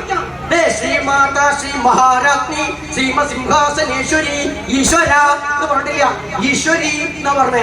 അങ്ങനെയുള്ള സ്ത്രീക്ക് അധികാരമില്ല എന്ന് പറയുന്നതും അത് ഇന്ന വർണ്ണത്തിലുള്ളവർക്കേ പറ്റുമെന്ന് പറഞ്ഞതും തെറ്റാണ്. അപ്പൊ അവിടെയാണ് സ്ത്രീക്കാണ് ഇത്തരം ആരാധനകൾക്കൊക്കെ അധികാരം. ഇപ്പൊ ഇവിടെ നേരത്തെ കാരണവര് ഒരു മുറം കൊണ്ടുവന്നില്ലേ? ഈ സമ്പ്രദായത്തിൽ ആ മുറത്തിന്റെ അധികാരം ആർക്കാ? ഇപ്പൊ ഞങ്ങൾ വന്നപ്പോൾ ഒരു മുറം കൊടുത്തിട്ടുണ്ട്. ഞങ്ങൾ കുറെ മീശോച്ചന്മാരത് കൊണ്ടുവരണേ. പക്ഷെ ഇത് അവിടെ നിന്ന് എടുത്തെന്നാരറിയോ? മീശൊന്നും മുളയ്ക്കാത്തൊരു പെണ്ണടിക്കാൻ അകത്തുനിന്ന് എടുത്തില്ല. അവർക്കതിന് അധികാരം. പോയിട്ട് വാ. നിങ്ങൾ യോധ സിനിമ കാണുമ്പോ പുനീതിന്റെ മേത്ത് കുറെ എന്താ പറയാ ഈ ദീപങ്ങൾ വെക്കുന്ന ഒരു സ്ത്രീയെ കാണാൻ പറ്റും. സ്ത്രീക്കാണ് തന്ത്രത്തിന് അധികാരം. അമ്മമാട് പറയുന്നത് ഇതൊക്കെ നിങ്ങളുടെ അധികാര ചുമതലയുള്ളതാണ്. ചില ആളുകൾ ചോദിക്കും, കാവിന്റെ ഉള്ളിൽ കയറി വിളക്ക് വെക്കാൻ പറ്റുമോ? ഇല്ല, കാവ് ഇടുന്നതിൽ ഇറങ്ങി വരും. മറ്റേ മഞ്ജുവാരോട് പറഞ്ഞത് ഇത് പാരാണ്ടപ്പ അവിടുത്തെ ഭഗവതി നേരിട്ട് വന്നോളാ ചോദിച്ചാൽ ഇങ്ങോട്ട് വന്നു ചോദിക്കില്ല. നിങ്ങൾ അകത്ത് കയറി വിളക്ക് വെക്കണം. നിങ്ങൾ കയറിയിട്ട് പൊളിഞ്ഞു പോകുന്ന ശീലങ്ങളാണെങ്കിൽ പൊളിഞ്ഞു പോകട്ടെ. അത് നിങ്ങൾക്ക് അധികാരമുള്ളവർക്ക് മാത്രമേ കുട്ടിയെ ദിവസം കെട്ടാൻ പറ്റുള്ളൂ. ആരാ അമ്പലത്തിൽ പോയിട്ടൊന്നും ഇത് കാണിക്കാൻ നിൽക്കരുത്. അവിടെ അമ്പലം പൊളിയല്ല നമ്മുടെ പുറം പൊളി. മനസ്സിലാക്കുക. കാരണം നമുക്ക് അധികാരമുണ്ട്. നമ്മുടെ കുടുംബക്ഷേത്രങ്ങളിലൊക്കെ നമ്മളെങ്കിലും വേണം വിളക്ക് വെക്കാൻ. അവിടെ ആണ് പെണ്ണ് വ്യത്യാസമില്ല. ശരീരശുദ്ധി ഉണ്ടാകണമെന്നേ ഉള്ളൂ. ശരീരശുദ്ധി എങ്ങനെ ശുദ്ധി നിശ്ചയിക്കാം? അഹം ശുദ്ധ ഇത് ജ്ഞാനം. നിങ്ങൾ ശുദ്ധരാണോ എന്നുള്ളത് നിങ്ങൾക്ക് നിശ്ചയിക്കാം. അല്ല അപ്പുറത്തുള്ള പറഞ്ഞു ഞാൻ ശുദ്ധി ഇല്ലാത്തവർ ഓരോട് പോയി പണിയേക്കാൻ പറയുമെന്നല്ല ഇതിന്റെ അതോറിറ്റി. നിങ്ങളാണ് അതിന്റെ അതോറിറ്റി. നിങ്ങൾക്ക് ശുദ്ധി ഉണ്ടോ നിങ്ങൾ പറയണം. ഇത് ഞാൻ പറഞ്ഞല്ല, ദത്താത്രേയ മഹർഷി പറഞ്ഞാണ്. എന്താ നിങ്ങൾ പറഞ്ഞാൽ ശരിയാവൂലേ? നമ്മൾ പറഞ്ഞാൽ ശരിയാവും. ഞങ്ങൾ അത് കേൾക്കും. അത് ഇല്ലാത്തതുകൊണ്ട് നിങ്ങൾ ചോദിക്കും ഇതെവിടെ പ്രമാണം എന്ന് ചോദിക്കും.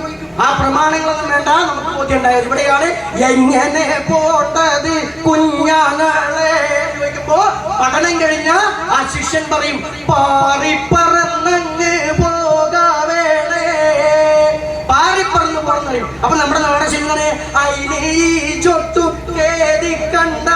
മലപ്പുറത്താവണ്ട വെച്ചതൊക്കെ പറഞ്ഞാലും നീ ഒട്ടും ഖേദിക്കണ്ട എന്ന് പറയേണ്ടതാണ്. ആ പാറിപ്പറന്നിട്ടാണ് നമ്മുടെ പുറയെ കുത്താകുത്തപ്പായാണെങ്കിലും ഈ നിലയങ്ങോട്ടേക്ക് വന്നു. അല്ലാണ്ട് വണ്ടിയും വിളിച്ച് മണ്ണാർക്കാട് ഓട്ടോറിച്ചും കയറിയിട്ട് ഇവിടെ 10 ഉറുപ്പിക ചുട്ടി കൊടുത്തല്ല. അഭിമാനത്തോടുകൂടി പണം നിങ്ങളുടെ ശങ്കരൻ മാത്രമല്ല ഞങ്ങളുടെ അപ്പൂപ്പന്മാരും പാറിപ്പറന്നിട്ടാ വന്നു. പഠിച്ചത് 18 വിദ്യകളാണ്. അവർക്കും വിദ്യയുണ്ടായിരുന്നു, അറിവുണ്ടായിരുന്നു. അറിവിന്റെ മറുകര കടന്നവർ, അറിവിന്റെ മറുകര കടന്നവർ പാടിയതാണ്. എന്താണ്? കാലം പോയ യുഗത്തിൽ കാര്യം കവി ഉണ്ടാക്കിയൊന്നല്ല. ആദിയും അന്തവുമില്ലാത്ത കാലത്തെ കുറിച്ച് പറയുമെങ്കിൽ എന്താണ് ആദി, എന്താണ് അന്തം എന്നറിയാം. അപ്പൊ അവിടെയാണ് അറിവോട് കൂടി വന്നിട്ട് അവര് വെച്ചു. അതെങ്ങനെയാ? പറക്കുട്ടീനെ ആരാധിച്ചിട്ടാ. ഇത് പറക്കുട്ടി എന്ന് പറഞ്ഞാൽ എന്താ പറയാ? അതൊക്കെ പറയണ ദൈവമാണ്. ഒരു ചെറുമല വീട്ടിൽ പോയപ്പോ അവര് പറയാ, അതിനെ ചോദിച്ചാൽ എന്താ അവിടെ ഇരിക്കണേ? അത് പറക്കുട്ടിയാ, പറയട്ടെ. അപ്പൊ ചെറുമക്കളെ വീട്ടിലാണ് പറയുന്നത്. ഇവിടെ പറയുന്നത് പറയാ. എന്നിട്ടിപ്പം പറയും നായരിനോട് ജാതി കാണിച്ചു. നിങ്ങളെന്ത് മനസ്സിലാക്കി ചങ്ങന്മാരെ? ആദ്യം SC/ST വിഭാഗങ്ങളോട് റിക്വസ്റ്റ് ആണ്. നിങ്ങൾ ആദ്യം മനസ്സിലാക്കി നിങ്ങൾ ആരാ നമ്പൂരി ആദ്യം തീരുമാനിക്കും. അപ്പൊ ഇത് മാറണമെങ്കിൽ എന്ത് വേണം? അറിവുണ്ടാകും. എന്ത് ബ്രാഹ്മണ്യം കൊണ്ട് കുന്തിച്ചാലും, എന്താ നിങ്ങൾ അവർണത്തെ കൊണ്ട് കുന്തിച്ചാലും നിങ്ങൾക്ക് അറിവുണ്ടാകും. എന്താ അറിവ്? നമ്മൾ മനുഷ്യൻ, ജാതിയിൽ നാം നരനാണെന്നാണ് ഗുരു പറഞ്ഞത്. പക്ഷെ സമുദായത്തിൽ വ്യക്തിത്വത്തിലാണെന്ന ചണ്ടളവ പറയുന്നത്. എന്താ സമുദായം? സമമായ ഉദയഗീത അവസ്ഥ. അവർക്ക് ആരാധന കുലദൈവ വ്യത്യാസം ഉണ്ടായിരിക്കും. ഒരു നായർക്കകത്ത് ഭുവനേശ്വരി ആണെങ്കിൽ ഇവിടെ നമുക്ക് നീലി ആയിരിക്കും, ചിലയിടത്ത് കാളി ആയിരിക്കും. ഇതിന്റെ വ്യത്യാസങ്ങൾ ഉണ്ടായിരിക്കും, ആ സിസ്റ്റം ഉണ്ടായിരിക്കും. മറ്റവൻ എന്താണ്? ഇപ്പൊ നിങ്ങൾ ഗായത്രി മന്ത്രം ഇവിടെ ലക്ഷ്മിപ്രിയ പാരായണം ചെയ്തു. ഗായത്രി മന്ത്രം വേദമാതാവാണ്. നമ്മുടെ ആശയമായിരിക്കില്ല പ്രത്യേകം പറയാൻ കാതിരിക്കും. വേദമാതാവാണ്, വേദത്തിന്റെ മാതാവാണ്, വൈദികതയുടെ അധിഷ്ഠാനമാണ് ഗായത്രി. അല്ലയോ സവിതാവേ, ഞങ്ങളുടെ ബുദ്ധിയെ പ്രകാശിപ്പിക്കണേ. എവിടെ? അവിടെ ഇരുന്നുകൊണ്ട് ബുദ്ധിയെ പ്രകാശിപ്പിക്കണേ എന്ന് ബ്രാഹ്മണർ പ്രാർത്ഥിക്കും. നമ്മളോ? നമുക്ക് അധികാരം ഇല്ലെങ്കിൽ നമുക്ക് എന്താ വേണ്ടത്? അയച്ചു തന്നേ പറ്റുള്ളൂ, ഇല്ലെങ്കിൽ ഞങ്ങളോട് കൊണ്ടൂല. അല്ലെങ്കിൽ കച്ചക്ക് ബ്രാഹ്മണനാകൊണ്ടെങ്കിൽ ഗായത്രി പറയാത്തേ പറയും. എന്തിനാണിത്? നിങ്ങൾക്ക് ബുദ്ധി ഉണ്ടാവണം എന്ന് പറയാം. എന്തിനാ ഗായത്രി മന്ത്രം? നമ്മൾ അമ്മമാര് കുട്ടികൾക്ക് എന്താ പറയാ? അമ്പട്ടിനെ ബാധിക്ക്, നല്ല ബുദ്ധി ഉണ്ടാവണേന്ന് ബാധിക്ക്, അല്ലേ? നല്ല ബുദ്ധി ഉണ്ടാവണം തമ്പാട്ടിയെ എന്ന് പറഞ്ഞാണി, അല്ലേ? നല്ലോണം ഒട്ടായി ഇട്ടണെന്ന് പറഞ്ഞാണി, അച്ഛനമ്മയ്ക്ക് വാവുണ്ടാവരുത് പറഞ്ഞാണി, അല്ലേ? ഇവിടെ നല്ല ബുദ്ധി ഉണ്ടാവണേ എന്ന് പറഞ്ഞാൽ അതെന്നെ ഈ ഗായത്രി. പക്ഷെ എന്താണ് നമുക്കത് വേണ്ട? എന്താ കാര്യം? ആട്ടം കൂടി കിട്ടി നമുക്ക് നാളെ ബ്രാഹ്മണനാകാനാണ്. നമ്പൂരിക്കുന്ന കാലമായിട്ട് ബ്രാഹ്മണനാകാൻ പറ്റില്ല. അവരെ നമ്മള് അപ്പൊ ബ്രാഹ്മണനാകാനല്ല, നല്ലൊരു മനുഷ്യനാകാൻ ശ്രമിക്കുക. അവിടെയാണ് ഇവിടെ പറക്കുട്ടിയെ കാത്തിരിക്കുമ്പോ ഈ ഒരു അറിവിന് വേണ്ടിയിട്ട് അവിടെ എന്താണ് ദിയോയോന പ്രയോഗം അല്ലേ? ബുദ്ധി പ്രകാശിക്കുന്ന ബ്രാഹ്മണൻ പറയുമ്പോ താഴത്തേക്ക് കൊണ്ട് മോളിക്ക് വരാം. അപ്പൊ എന്താണ് ഇവിടെ പറക്കുട്ടിയെ ആരാധിച്ചു. അടുത്താണ് തീക്കുട്ടി. തീക്കുട്ടിക്ക് തീക്കുട്ടി ചാത്തൻ. തീക്കുട്ടി പറ്റി എന്താ? തീയുള്ള കൂട്ടിന്റെ തീക്കൂട്ടിയവിടെ തീയും തിരിയെടുത്ത് തെരഞ്ഞു നോക്ക്. ആ തീയും തിരിയൊക്കെ തെരയുമ്പോഴേ തീക്കുട്ടിനെ കാണുള്ളൂ. തീക്കുട്ടി എന്താ? അഗ്നിയാണ്. അഗ്നി എന്താ? നമ്മുടെ ശരീരത്തിനുള്ള ജീവാഗ്നി, ജ്യോതി സ്വരൂപം. അതിനെ കാണണമെങ്കിൽ നമുക്കൊരു തീയും തിരിയും വേണം. ആ തീ എവിടെ ഇരിക്കണത്? ആ തീ വേദത്തിൽ എങ്ങനെയാ പറയുന്നത്? അഗ്നിമീളെ പുരോഹിതം യജ്ഞസ്യ ദേവമൃത്യുജം ഹോതാരം രത്നധാതമം. അതെവിടെയാണ്? അപ്പോ വൈദികന്മാര് പറയും അത് അല്ലെങ്കിൽ യോഗികൾ പറയും മൂലാധാരത്തിലാണ് ഈ കുണ്ഡലിനി ശക്തി. അതാണ് അഗ്നി, അതാണ് പുരോഭാഗം. നമുക്ക് മൂലാധാരം ഉണ്ടോ? നമുക്കതിന്റെ ആധാരത്തെ കുറിച്ച് കേൾക്കില്ല. പേരെ 2-3 ആധാരമൊക്കെ ഇരിക്കുന്നുണ്ട്, വീടിന്റെയും കൊലത്തിന്റെയും ഒക്കെ പണിയുള്ള ആധാരങ്ങളുണ്ട്. ഇവിടെയാണ് മൂലാധാരം എന്ന പേര് നമുക്കില്ല. അതുകൊണ്ടല്ലേ നമുക്ക് എന്താണ്? നമുക്ക് പുല ആധാരം എന്നാ പറയാ. പുലയെന്ന് കേട്ടിട്ടുണ്ടാവും. പക്ഷെ പുലേനെ നമ്മളും അവരെന്താ പറയാ? ഞങ്ങൾ പെലയന്മാരെന്നാ പറയാ. ആ പുലയൊക്കെ പേര് പെലയന്മാര. മറ്റുള്ള പറയുന്നത് പെലച്ച. ഇവിടെ പുലം ശബ്ദം. എന്താ പുലം? മണ്ണാണ്, മണ്ണിന്റെ ആധാരം. അതാണ് ഏറ്റവും തണുത്ത ആധാരം. അവിടെ നോക്കിയാൽ എന്താ? അവിടെയാണ് ജീവശക്തി ഇരിക്കുന്നത്. അതിനെ ചിലര് കുണ്ടലിനി എന്നൊക്കെ വിളിക്കുക, ചില ത്രിപുര സുന്ദരി എന്ന് വിളിക്കും, പരാശക്തി എന്ന് വിളിക്കും, കാളി എന്ന് വിളിക്കും. വിപ്രന്മാർ അഗ്നി ആയിക്കൊണ്ട് അതിനെ ആരാധിക്കും. ഈ ജനതയോ അവർക്കാണ് ചെറുനീലും കരിനീലും ഒക്കെ ആയിട്ട് ആരാധിക്കുന്നത്. എന്താ കാര്യം? അതിന് മന്ത്രം പറയുന്ന നേരത്തെ തന്നെ പറയുന്നത് മോഹിനി, മോഹിനി, ബ്രഹ്മമോഹിനി, ഈശ്വര മോഹിനി, ബ്രഹ്മമോഹിനി. ഇവർക്ക് അതൊക്കെ ഉണ്ടോ? നിങ്ങൾ ഈ ഒരു ബ്രഹ്മ എന്ന് കേട്ട തന്നെയാണെന്ന് കേട്ടതിന് വേറെയും കുറെ അർത്ഥങ്ങളിട്ട് കുട്ടികൾ ആർക്കും അതിന്റെ അവകാശമുള്ള അങ്ങനെയൊന്നുമില്ല. അപ്പൊ അങ്ങനെ പറഞ്ഞു പോയിട്ട് ആദിമാർഗ മലബാരത്തിൽ കല്ലടിക്കോട് മഹിളാനന്ദടാകത്തിൽ കല്ലറ കെട്ടി പടിഞ്ഞാട്ട് ശ്രീപീഠമിട്ടിരിക്കും പൊന്നമ്മേ. അവിടെ മഹിളാനന്ദടാകം എന്താ? നിങ്ങൾ ഈ പറഞ്ഞ മൂലാധാരമൊക്കെ തന്നെയാണ്. അവിടെയാണ് സാക്ഷാൽ കരിനീലി അമ്മ ചെറുനീലി ഭാഗത്തിരിക്കുന്നത്. അവിടെയാണ് നേരത്തെ പറഞ്ഞ പടക്കുള്ള അഗ്നി കാണണമെങ്കിൽ ഇവിടെ തെളിയിക്കണം. ആ തെളിയിക്കൽ എങ്ങനെയാ? സ്വന്തം കുലദേവതയുടെ മുമ്പിൽ ഒരു വിളക്ക് വെച്ച് എന്റെ അമ്മേ, പൊന്നമ്മേ, തമ്പുരാട്ടി എന്ന് ഉറക്കെ വിളിക്കണം. അതെന്താ ഉറക്കെ വിളിക്കണം? നമ്മളെ ശിഷ്യന്മാരോടൊക്കെ പോയിട്ട് തോറ്റം പാടുന്ന നേരത്തെ ഞാനിങ്ങനെ ഗംഭീരമായിട്ട് പാടും. നമ്മൾ വലിയ ആചാര്യനൊക്കെ വേണ്ട കാര്യം നമ്മൾ തൊള്ള പൊളിച്ചിട്ടാ പാടുക. പക്ഷെ ശിഷ്യന്മാരെ അറിയോ? അവരിങ്ങനെ ഇവര് പറയുന്നത് ആരും കേൾക്കില്ല. അംഗീകരിക്കില്ല. പക്ഷെ ഈ പാട്ടിന്റെ പ്രത്യേകത ഇത് നെഞ്ചു പൊട്ടി വിളിക്കണം. എന്റെ അമ്മേ തമ്പുരാട്ടി എന്ന് വിളിച്ചാൽ ആ വിളിപ്പുറത്ത് എന്താ അനിൽകുമാറിന്റെ അവിടെ പോയി പ്രാർത്ഥിച്ച, സാമിയുടെ അവിടെ പോയി പ്രാർത്ഥിച്ച പെട്ടെന്ന് കാര്യം നടക്കുന്നുണ്ട്. വടക്കുന്നാഥിന്റെ അവിടെ കാര്യം നടക്കണില്ല, ഇന്ന ജാറത്ത് പോയി കാര്യം നടക്കണില്ല, ഇന്ന പള്ളിയിൽ പോയി കാര്യം നടക്കില്ല. അവിടെ പോയി പെടുന്നുണ്ട്. എന്താ ടെക്നിക്ക്? ഒന്നുമില്ല. തുടർന്നോട് തൊട്ട് വിളിക്കേണ്ടോടത്ത് വിളിക്കേണ്ട രീതി വിളിക്കുമ്പോ നിങ്ങൾ 7-8 വർഷം നിന്ന് പഠിക്കുന്ന ശ്ലോകങ്ങളൊന്നും വേണ്ട ആവശ്യമില്ല. അവിടെ ഗുരുകാരന്മാർ അനുഗ്രഹം എന്താ? അത് തുടങ്ങുന്നത് കുലദേവതയിൽ നിന്നാണ്. അപ്പൊ കുലദേവതയെ ആരാധിക്കൽ അവിടെയാണ്. നേരത്തെ അകത്തിരുന്ന കക്കൂസ് പുറത്തു വെച്ചു, പുറത്തിരുന്ന് കക്കൂസ് അകത്ത് വെച്ചു എന്ന് പറഞ്ഞപ്പോ എന്താ നമ്മുടെ ആരാധന? വീട്ടിലെ നിത്യം കക്കൂസാണ് ആരാധിക്കുന്നത്. അതുപോലെ തന്നെയാണ് ഹൈന്ദവരുടെ കാര്യം. എവിടെ നോക്കിയാലും ഇതുപോലെയാണ്. ഒരു കാര്യത്തിൽ തെളിച്ചില്ല. മറ്റു മതങ്ങളെ നമ്മൾ റെസ്പെക്ട് ചെയ്യും. അവരെ മതവിഷയം വരുമ്പോ അവർ ഒറ്റക്കെട്ടാണ്. അങ്ങനെ വേണം. നിങ്ങൾ പലതായി പിരിയുമെന്ന് പ്രവാചകൻ വിട പറയുന്ന നേരത്ത് പറഞ്ഞു. അവർക്കതറിയാം. ആ വിട പലതായി പിരിഞ്ഞെങ്കിലും ഒന്നായി നിൽക്കുന്നു. ക്രൈസ്തവർ ഒന്നായി നിൽക്കുന്നു, മറ്റു മതങ്ങൾ ഒന്നായി നിൽക്കുന്നു. നമ്മളോ നമ്മളെ കാര്യത്തോടെ വെക്കുമ്പോ ഒരു പാണരാണ്, നമ്മൾ പറയരാണ്, നിങ്ങൾ അമ്പൂരിയാണ്. ഇതാണ് ഇത് മാറണമെങ്കിൽ കുലദേവത തത്വത്തെ അറിയണം. ആ കുലദേവതയെ വിളിക്കണം. അപ്പൊ കുലദേവതയെ വിളിക്കാണ്ട് അവിടെ ആരാധിക്കുമ്പോ കൂസാരാധനയാവും. അതിന് പകരം എന്ത് വേണം? നിങ്ങൾ പൂജാമുറി ഒന്നും കിട്ടണ്ട, നിങ്ങളുടെ കുലദേവതയെ ആരാധിക്കണം.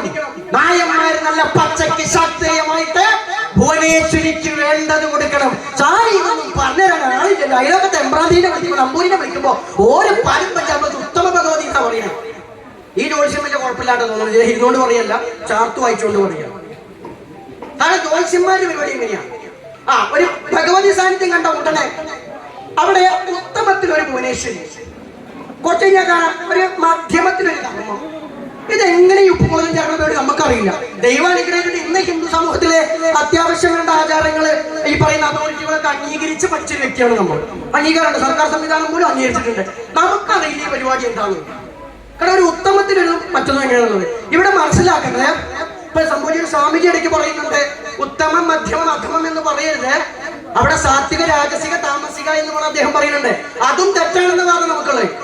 ഈ താമസിക നിങ്ങളുടെ ദൈവങ്ങൾ താമസികങ്ങൾ അംഗീകരിക്കും. അപ്പൊ താമസിക എന്ന് പറഞ്ഞാൽ എന്ത് അധികാരത്തില്ല?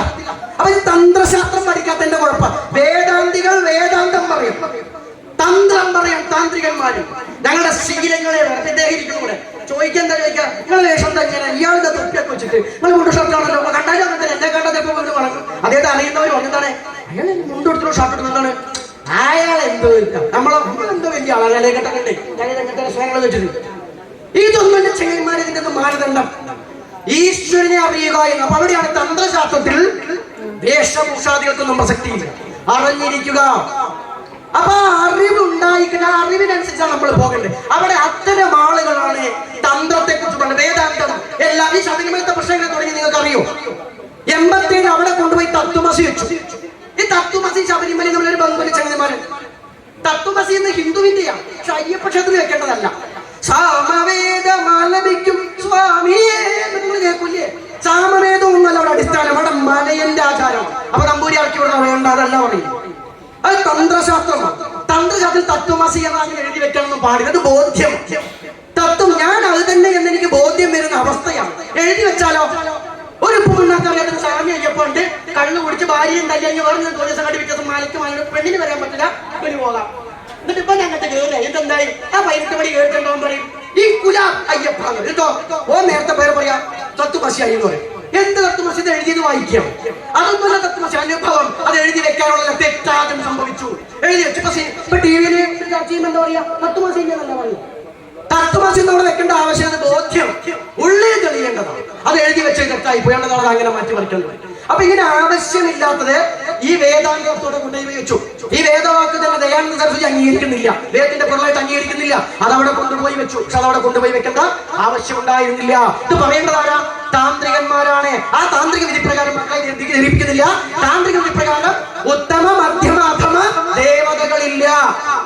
അവനവന്റെ ദേവത അവനവൻ ഉത്തമം. കോഴി ബിരിയാണി ഇഷ്ടമുള്ളവർക്ക് കോഴി ബിരിയാണിയാണ് ഉത്തമം. ഉത്തമം പൂജയിലോ ഉത്തമ മധ്യമം എന്ന് പറഞ്ഞു കഴിഞ്ഞാല് മധ്യമാരാധനയുണ്ടോ?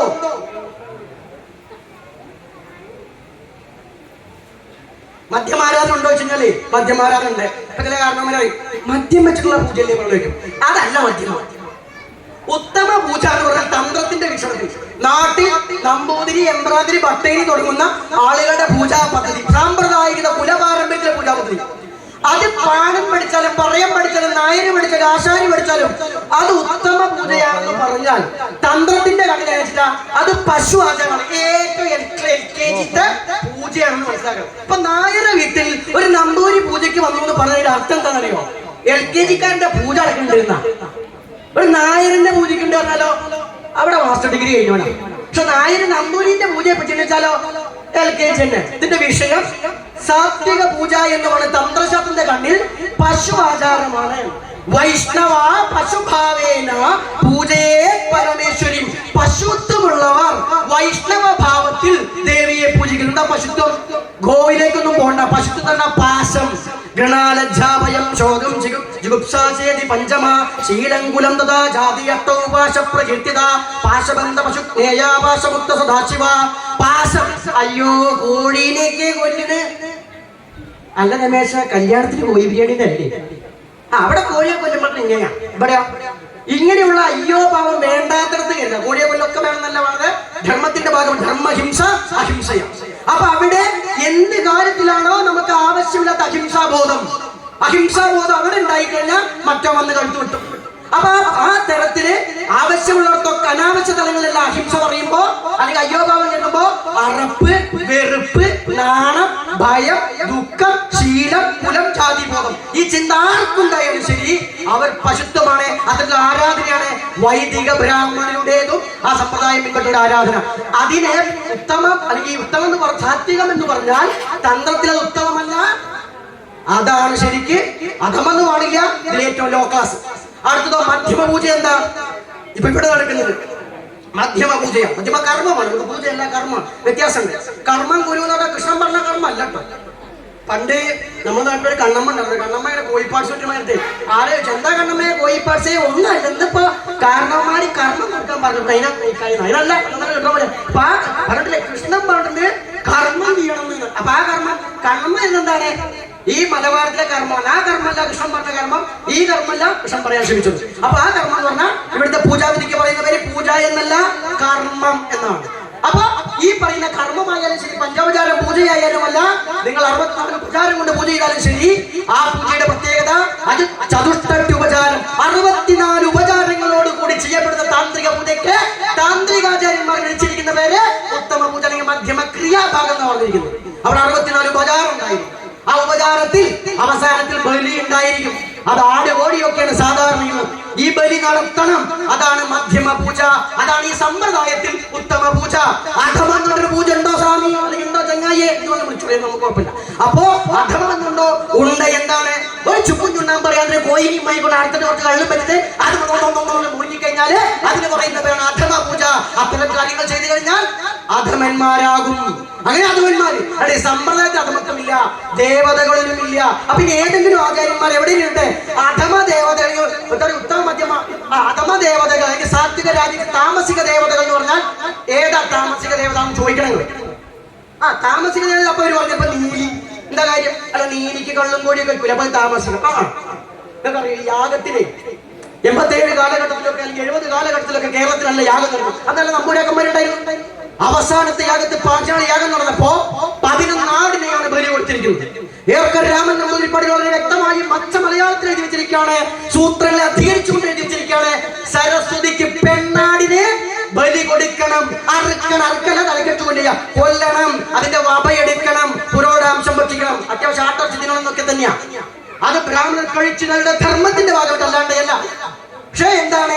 അതൊന്നുമില്ല എന്ന് പറഞ്ഞിട്ട് അവിടെ സരസ്വതിക്ക് ആടാ. ഇവിടെ കരുനീരിക്ക് കള്ളും കോഴിയും വെച്ചപ്പോ സരസ്വതി അധമം. അത് ആചാര്യൻ പറഞ്ഞാലും അത് അസ്പൃശ്യത ഉണ്ടാക്കുക. അത് ഈ ധർമ്മത്തിനെ തെറ്റായി വ്യാഖ്യാനിക്കുക. അതിനെ തിരുത്തി കൊടുക്കേണ്ടതാരാ? നാമാണ് ഈ പാരമ്പര്യക്കാർ. അപ്പൊ പാരമ്പര്യം കേവലം ഇങ്ങനെ പറഞ്ഞിരിപ്പിക്കാനാവില്ല. അതുകൊണ്ട് ഞാൻ നേരെ തീക്കുട്ടിയിൽ നിന്നും അടുത്തേക്ക് ഇറക്കുകയാണ്. തീക്കുട്ടി കഴിഞ്ഞാരാണ്? നീർക്കുട്ടി. ആപ്പാ ദേവത എന്നൊക്കെ വേദത്തിൽ കാണും. അപ്പ് ദേവതകൾ. ആ അല്ലെങ്കിൽ ആ പറഞ്ഞ ജലദേവത, ജലം, അതാണ് നീർക്കുട്ടി. വെള്ളം. ഇപ്പൊ നിങ്ങൾ മൂലാധാര സ്വാധിഷ്ഠാനം എന്ന് പറയും. ഇവിടെ എന്താ പറയാ? നീരാധാരം. അവിടെയാണ് വെള്ളം. ആ വെള്ളത്തിന്റെ സാധനം എങ്ങനെ നീർക്കുട്ടിക്കാലത്ത് എങ്ങനെ സാധന ചെയ്യാം? മലബാരത്തിൽ 7 വർഷം പോകുമ്പോഴേ കുറച്ച് കാലത്ത് എന്താ പരിപാടി അറിയോ? നട്ടപ്പാരി കഴിഞ്ഞാൽ പല ഇന്നൊരു സ്ഥലത്ത് കൊണ്ടു, അവിടെ വെള്ളം കെട്ടിയിട്ടുണ്ടാവും, അതിന് കൊണ്ടേറ്റിന് പോരും. ഏതു കൂടെ എന്തൊക്കെ പോകാന്ന് അറിയണ്ടാവില്ല. അല്ല പേടിച്ചിട്ട് കൂരാക്കൂരിട്ട് കാട് ഇപ്പോഴത്തെ പോലൊന്നുമല്ല. ആകെ പേടിച്ച് വർക്കില്ല എന്നുണ്ടെങ്കിൽ അവൻ നീർക്കുട്ടിയെ കണ്ടിരിക്കും. എന്തോ ഉറപ്പ്? കണ്ടോണ്ടാണ് ഉറപ്പ്. നിങ്ങൾ ആരെങ്കിലും ദൈവകുമാരി വരച്ച പെണ്ണുങ്ങളുടെ ചിത്രവും അല്ലെങ്കിൽ ഏതെങ്കിലും ആൾക്കാരുടെ ഭാവനയുള്ള ശിവനെയും വിഷ്ണുവിനെയും ചന്ദ്രനാരായണനെയും വിഷ്ണുമായും കരിങ്കുട്ടിയുമല്ല, നിങ്ങളെ കരിങ്കുട്ടിയെ, നിങ്ങളെ വിഷ്ണുമായെ, നിങ്ങളെ മുത്തപ്പായെ, നിങ്ങളെ കരിനീലിയെ, നിങ്ങളെ മലബാരത്തമ്മയെ, നിങ്ങളെ മഹാവിഷ്ണുവിനെ, നിങ്ങളുടെ അള്ളായെ, ഇനി പ്രവാചകനെന്ന ദൈവപുത്രന്മാരെ എന്ന് പറഞ്ഞാലും നിങ്ങൾക്ക് ബോധ്യമുണ്ടെങ്കിലേ അതിനെ ബോധ്യപ്പെട്ട് മുന്നോട്ട് പോകാവൂ. വിശ്വസിക്കുകയല്ല. വിശ്വസിക്കുക എന്ന് പറഞ്ഞു കഴിഞ്ഞാൽ സംശയം, ബോധ്യം വേണം. അള്ളാഹ് കണ്ടിട്ടുണ്ടോ? ഇല്ല. പ്രവാചകൻ പറഞ്ഞു, ഞാനും കണ്ടിട്ടില്ല. നിങ്ങൾ കണ്ടിട്ടുണ്ടോ? വിഷ്ണുവിനെ നിങ്ങൾ കണ്ടിട്ടുണ്ടോ? ഇല്ല. ചിത്രം വരച്ചു. അത് ആര് വരച്ചു? ആരെ വരച്ചു? വേദം തന്നെ നദസ്യ പ്രതിമാസ്തിരിക്കുന്ന രൂപമില്ല. ആ രൂപം എന്താ ഉണ്ട്, നമുക്ക് കാണാനാകും. അതിന് ചില വിഷയങ്ങൾ, ചില മന്ത്രസാധനയാണ്, ചില മറ്റു സാധനങ്ങളാണ്. നമുക്ക് ഇങ്ങനെ വെള്ളത്തിൽ ഇറങ്ങിയിട്ട് കുറച്ച് കാര്യങ്ങൾ ഒരുപാട് പറയുന്നത്. ഇന്നെ വീട്ടുകാരും വെള്ളത്തിലൊന്നും പോയിരിക്കണ്ട, വൈക്കളൊക്കെ മുടിക്കുന്നൊക്കെ തന്നെ വളരെ നേരം ഇരുന്ന് കഴിഞ്ഞാൽ വയറിന് കേട്. അപ്പൊ അതിനുശേഷമാണ് പുലക്കുട്ടിച്ചാത്തന്റെ സാധന. അത് പുലാധാരത്തിലാണ്. മൂലാധാരത്തിലാണ് പേരാണ് പുലാധാരം. അപ്പൊ ഇതിനൊക്കെ പാട് ഉയർത്താനോ, ഉയർത്താൻ വേണ്ടി കുറച്ച് ശ്വസനക്രിയൊക്കെ ഉണ്ട്. ഈ പറക്കുട്ടിനെ കൊണ്ട് കുറച്ച് പരിപാടിയൊക്കെ ഉണ്ട്. അതെന്താണ്? അപ്പോഴാണ് ഇവിടെ ഇടുണ്ടല്ലോ പിങ്ങളുണ്ടല്ലോ ഒക്കെ പറയില്ലേ. നമ്മൾ അതിനൊക്കെ പറയാ കള്ളാടികൾ, കള്ളനാടികൾ. അതാണ് കള്ളാടികൾ. ഈ കള്ളാടി പിയുടെയും പിങ്ങളെയും നമ്മളെല്ലാവരും ഇപ്പൊ നമ്മളിപ്പോ ഇന്നിവിടെ കുറച്ച് കഴിഞ്ഞാൽ നമ്മൾ പോവാണ്. നമ്മൾ നാളെ ഒരു ഭാഗ്യം, നമ്മളെ തേടിയെത്തിയൊരു ഭാഗ്യം. കുംഭമേളയ്ക്ക് എവിടെയുള്ള ചങ്ങായി പറഞ്ഞ് നമ്മളെ കൊണ്ടുപോകാറ്. ഇതുവരെ പോകാൻ തോന്നിയിട്ടില്ല. പോകുമ്പോൾ പോലും പോകാൻ ആഗ്രഹമില്ല. അപ്പൊ എന്റെ ഗുരുവിനോട് പറഞ്ഞു, മോൻ ആഗ്രഹമില്ലാത്ത മോൻ കഴിഞ്ഞ കാലങ്ങളിൽ അവിടെ തന്നെ ആവുന്നത് കൊണ്ടാണ്. സത്യത ആഗ്രഹം, പക്ഷെ അവസരം കിട്ടുന്നു, പോകുന്നു. അപ്പൊ അവിടെ പോകുന്ന എന്താ പറഞ്ഞാൽ പ്രയാഗ്രാജിലാണ് കുംഭമേള, മഹാകുംഭമേള. അല്ല, അത് പറയാം ബ്രാഹ്മണനെയാണ്. ഇതാണ് നമ്മുടെ പ്രശ്നം. എന്ത് നല്ലൊരു കാര്യം രാഷ്ട്രത്തിൽ നടന്നാലും അപ്പൊ കുത്തിരിപ്പ. അവിടെ ഇന്നോരെ എല്ലാം മുന്നോട്ട് ബോർഡ് വെച്ചിട്ടൊന്നുമില്ല, പക്ഷെ നമ്മൾ പറയാം. അപ്പൊ അവിടെയാണ് ആ കുംഭമേളയുടെ പ്രത്യേകത. എന്താ? അവിടെ ത്രിവേണി സംഗമം. എന്താ ത്രിവേണി? ഗംഗയും യമുനയും സരസ്വതിയും ഒന്നായി ചേരുന്ന ആ പുണ്യസംഗീതം. അത്രയും മഹർഷി പറയുന്നുണ്ട്. ഒരു യഥാർത്ഥ സാധകൻ അല്ലെങ്കിൽ ഒരു അവധൂതൻ ഇത്തരം കാര്യങ്ങളുടെ തെറ്റിയടക്കരുതെന്ന് പറഞ്ഞിട്ടുണ്ട്. അപ്പൊ എന്താണ് നമ്മൾ അവിടെ പോകുന്നത്? പ്രതീകാത്മകമായിട്ട്. അവിടെ പോകുമ്പോൾ തന്നെ നമ്മൾ ഹിന്ദുക്കൾക്ക് അറിയാം, ഇത് പ്രതീകാത്മകമാണ്. അവിടെ പോയാൽ പാപമുക്തി ഉണ്ടാവുന്ന. പാപമുക്തി ഉണ്ടാവണം. എന്ത് വേണം? ആ പാപമുക്തി ഉണ്ടാവണമെങ്കിൽ നമ്മുടെ തൃക്കണ്ണ് തുറന്ന് നമ്മൾ ഭസ്മീകരിക്കപ്പെടണം. ഇവിടെയാണ് മഹാചണ്ടാൾ. നമ്മളെ പേര് ചണ്ടാളെന്ന് കേൾക്കുമ്പോൾ എന്താണ് കരുതും? മഹാചണ്ടാൾ ഇരിക്കുന്ന ഇവിടെയാണ്. ഇവിടെയാണ് സകലത്തെയും കരിച്ചില്ലാണ്ടാക്കുന്നവൻ. അവനാരാണ്? സാക്ഷാൽ പരമശിവനാണ്. പക്ഷെ ചണ്ടാളെന്ന് കേട്ടാലോ അതൊക്കെ ശരീരക്കാസും താഴെ ചെകൈമാരല്ലേ ഇല്ലേ?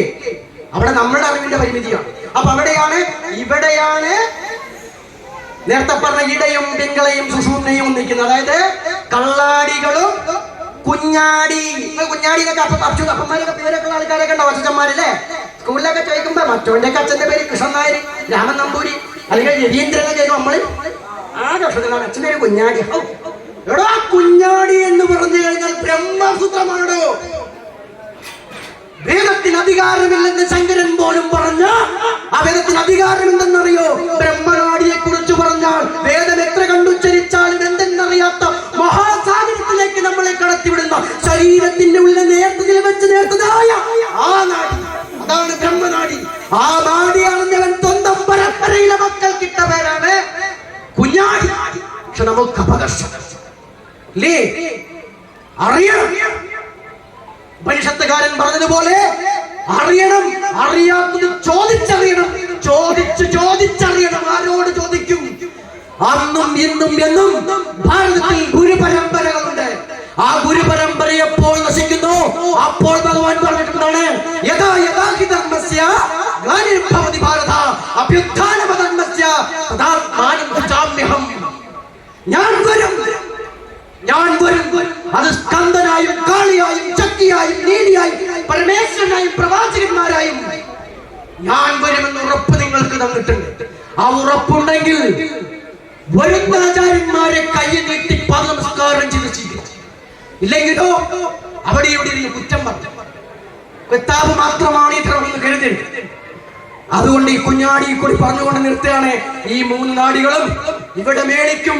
അവിടെ നമുക്ക് കാണാം സാക്ഷാൽ കരിങ്കുട്ടിച്ചാത്തനെ. അവൻ കറുത്തിരിക്കുന്നത് എന്താ? നമ്മ പാതാളത്തിൽ പെട്ടിട്ടത് കൊണ്ടാണോ? ആയിരിക്കാം, അത് കഥയാണ്. എന്നാൽ അതിനപ്പുറം ഇവിടെ അവൻ കരിഞ്ഞ സ്വരൂപത്തിലാണ്, കറുത്ത സ്വരൂപത്തിലാണ്. അത് പ്രമയുഗത്തിലെ മമ്മൂട്ടി പറഞ്ഞ ചാത്തനല്ല, എന്റെ പൂർവികർ പറഞ്ഞ ഞങ്ങളുടെ ധർമ്മത്തിന്റെ ചാത്തൻ. എന്നാൽ ആ ചാത്തനെ പറഞ്ഞത് അല്ലാഹയെയോ ഒരു പ്രവാചകനെയോ ഒരു വിഷ്ണുവിനെയോ ഒരു യേശുവിനെയോ ഒരു യഹോവയെയോ ഒരു ബുദ്ധനെയോ ജൈനനെയോ ആയിരുന്നെങ്കിൽ എന്തായിരുന്നു ഇവിടുത്തെ അവസ്ഥ? പക്ഷെ എന്റെ ദൈവങ്ങളെ, എന്റെ മക്കളുടെ ദൈവങ്ങളെ ഇത്ര കണ്ടാക്ഷേപിച്ചിട്ട് ആർക്കും ഒന്നില്ല, എല്ലാവരും കൈയടിച്ചു. മമ്മൂട്ടി വെച്ച് അഭിനയിച്ചാലും ആക്ഷേപിച്ച് ഞങ്ങളുടെ ദൈവങ്ങളെ. അപ്പൊ അവിടെയാണ് ആ കരിങ്കുട്ടിച്ചാത്തൻ ഇവിടെ ഇരിക്കുന്നു. അതിനുശേഷമോ ഇവിടെ ആറായി പുലാധാരം, നീരാധാരം, തീയാധാരം, പറാധാരം, പൂവാധാരം, കരിയാധാരം 6. അവിടെ നിന്ന് അങ്ങോട്ട് 12 ചുവടുകൾ വെക്കാനുണ്ട്. 12 വെച്ചാൽ ഉച്ചിയിലെത്തും. ആദിത്യം ഭഗവാനെ ഇന്നെന്താ ഭഗവാനും വന്നുദിക്കാൻ ഇത്ര താമസിച്ചേ. ആ ഉച്ചിയിലെത്തും അവിടെ ഒരു ചെറിയ വെളിച്ചം കാണാം. ആ വെളിച്ചത്തെ പറയും മായച്ചാത്തൻ എന്ന് പറയും. തൃശ്ശൂരിലേക്ക് പോയ വിഷ്ണുമായാണ്. അത് പുഞ്ചനൂർ പട്ടരിപ്പാട് ഇവിടെയുള്ള ചാത്തൻ വൈഷ്ണവീകരിച്ചെടുത്തതാണ്. കാരണം ബ്രാഹ്മണൻ ഒരിക്കലും ചാത്തന സമ്പ്രദായത്തിൽ ആചരിക്കാൻ പറ്റില്ല. ബ്രാഹ്മണൻ മീൻസ് വൈദിക ബ്രാഹ്മണൻ, താന്ത്രിക ബ്രാഹ്മണനല്ല. അപ്പൊ അദ്ദേഹം ഉപനയനം ചെയ്തു. ഈ ദൈവത്തെ കൊടുത്താലും ഉപനയനം ചെയ്താൽ എടുക്കാൻ ഒരു കുറ്റം ശാസ്ത്രം തന്നെയാണ്. അതുകൊണ്ട് അവരെ കുറ്റം പറയുകയല്ല, നാം നന്ദി അറിയുക. അപ്പൊ അങ്ങനെ അവിടെ വെക്കുമ്പോൾ മലയുടെ മുകളിൽ മായച്ചാത്തനെ കാണും. അത് സംഘകാലഗതികളിൽ തിരഞ്ഞാൽ മായോനെ കാണാം, ചേയോനെ കാണാം. കരിനീലിയെ കണ്ടില്ലെങ്കിൽ വിഷമിക്കണ്ട, കൊട്ടവയ്യെ കാണാം. അങ്ങനെ അതിന്റെ തിണകളെ നിങ്ങൾ അറിയാൻ ശ്രമിക്കുക, അതിന്റെ തിണകൾക്ക് ആധാരമൂർത്തികൾ അറിയാൻ ശ്രമിക്കുക. സ്വാമിജിയൊക്കെ പറയുന്നത് പോലെ കുമരിക്കണ്ടത്തെ അറിയാൻ ശ്രമിക്കുക, ദ്രാവിഡ നാടിനെ അറിയാൻ ശ്രമിക്കുക. ദ്രാവിഡ ഭരണകാര്യങ്ങളെ രാഷ്ട്രത്തെ വിഭജിക്കാനാകട്ടെ, സ്വത്വത്തെ അറിയാനായിരിക്കണം. അങ്ങനെ അറിവിലൂടെ കടന്നു പോകുന്ന സ്വന്തം പാരമ്പര്യത്തിന്റെ മഹത്വം അറിയുക. കഴിഞ്ഞ തവണയും ഈ തവണയും ഈ വിഷയം അവസാനിക്കുമ്പോൾ നമുക്ക് പറയാനുള്ളത് പഠിക്കുക. അനിൽ സ്വാമിയോട് ആശ്രമം നമ്മൾ പറഞ്ഞിട്ടുണ്ട്, അദ്ദേഹം ഇങ്ങോട്ടും പറഞ്ഞിട്ടുണ്ട്. ഇത് കഴിഞ്ഞാൽ ഈ ഒരു പുണ്യസങ്കേതം മലബാരത്തിന്റെ അറിവ് പകർന്നു കൊടുക്കുന്ന ഒരു കേന്ദ്രമാക്കും. ഇവിടെ പഠനങ്ങൾ നടക്കട്ടെ, അറിവുകൾ ഉണ്ടാകട്ടെ. നാട്ടിലെ ക്ഷേത്രങ്ങളിൽ കമ്മിറ്റിക്കാരുണ്ടെങ്കിൽ നിങ്ങൾ പറയൂ, കുറച്ചു കാലത്ത് നമുക്ക് ഭാഗവതം അടച്ചു വെക്കാം, നമുക്ക് പാടത്ത് കന്നുകൂട്ടുന്ന കോരന്റെ വിഷയങ്ങളെ സംസാരിക്കാം. അവനും ഹിന്ദു അല്ലേ? കാരണം നമ്മുടെ ധർമ്മഗ്രന്ഥങ്ങളെ ഞാൻ മാറ്റി നിർത്താൻ എങ്ങനെയാണ്? എന്റെ മക്കളെ കുറിച്ച് പറയുന്ന ഒരു സനാതന ഗ്രന്ഥങ്ങളും ഇല്ലല്ലോ നമ്മുടെ ഗ്രന്ഥസമുച്ചയങ്ങളിൽ എന്നാണ് ഞാൻ നിരന്തരം പറയാം. അതുകൊണ്ട് ആ ഗ്രന്ഥങ്ങളിൽ എന്റെ ജനതയെ കുറിച്ച് പറയാത്തത് കൊണ്ട് ഹിന്ദുവിന്റെ വിഷയങ്ങൾ പറയുമ്പോൾ ആദിമിന്റെ കാര്യം പറയും.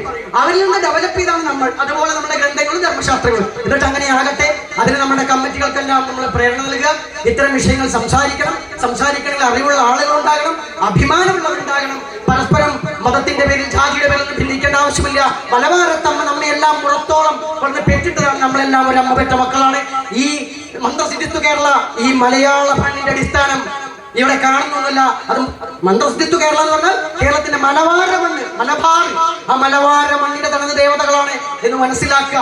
അതിന് മനസ്സിലായിക്കൊണ്ട് പോകുമ്പോ ഇവിടെ അറിവിന്റെ കേന്ദ്രമായി മാറുമ്പോ സ്വന്തം കുട്ടികളെയൊക്കെ വൈദികന്മാർ അവരെ കുട്ടികളെ സന്ധ്യാവന്തനം പഠിപ്പിക്കുന്നു. മുസ്ലിം സഹോദരങ്ങൾ മദ്രസയിലേക്ക് വിടുന്നു.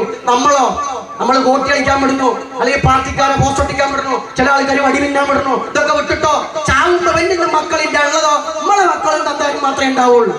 അങ്ങനെ ചാവാൻ വിടരുത്. സ്വാമി വിവേകാനന്ദന്റെ അമ്മ പറഞ്ഞതുപോലെ നീ കുതിരക്കാരനാവണം, കേവലം അവിടെ കിടക്കുന്ന കുതിരക്കാരനല്ല.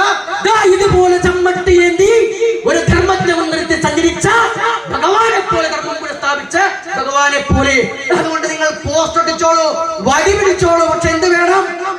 അത് അധർമ്മത്തിന് വേണ്ടിയായിരിക്കണം. ഈ അധർമ്മികളുടെ കുടുംബം നന്നാക്കാൻ വേണ്ടിയാകരുത് എന്ന് പറഞ്ഞുകൊണ്ട് നമ്മൾ എന്തെങ്കിലും തെറ്റായി പറഞ്ഞിട്ടുണ്ടെങ്കിലും ശരിയായി പറഞ്ഞിട്ടുണ്ടെങ്കിലും അതിൽ ഈ അമ്മയും മുത്തപ്പായും പറഞ്ഞത് മാത്രമാണ്, നാം പറഞ്ഞതല്ല എന്ന് ഉറപ്പിച്ചു പറഞ്ഞുകൊണ്ട് നമ്മുടെ വാക്കുകൾ നിർത്തുക. നമ്മുടെ പ്രഭാഷണം ഒരു പ്രസംഗ രൂപേണയായിരിക്കും. കാരണം നാം ഈ പറയുന്ന വിഷയങ്ങൾ കേരളത്തിന് ചുറ്റുപാടിൽ നോക്കുമ്പോൾ നാം മാത്രമേ പറയുന്നുള്ളൂ. അതുകൊണ്ട് തന്നെ ഉച്ചത്തിൽ പറയുക തന്നെ ചെയ്യും. എത്ര കണ്ട് ചെവി അടച്ചാലും അത് അവരുടെ കാതിൽ കേൾക്കുക തന്നെ വേണമെന്ന ഉദ്ദേശത്തിലാണ്. അതുകൊണ്ട് തന്നെ പ്രഭാഷകന്റെ ഒരു ശൈലി നമുക്കില്ല, ഒരു പ്രാസംഗികന്റെ ശൈലി മാത്രമേ ഉള്ളൂ. കാരണം പറയേണ്ട വിഷയം അതാണ്. അപ്പൊ എല്ലാവരെയും ആദ്യം മുത്തൻ ചാത്തപ്പനും ചണ്ടാളമുത്തപ്പനും മൂലസ്ഥാനവും കരിനീലിയമ്മയും മുത്തിപ്പറ്റ കുട്ടിച്ചാത്തൻ മനസ്സുകളെ പഠിമാന മക്കൾ അനുഗ്രഹിക്കട്ടെ. നമ്മൾ എപ്പോഴും ധർമ്മപക്ഷത്ത് നിങ്ങളുടെ ഒപ്പം തന്നെയുണ്ട്. നമസ്തേ, ചണ്ടാള രൂപായ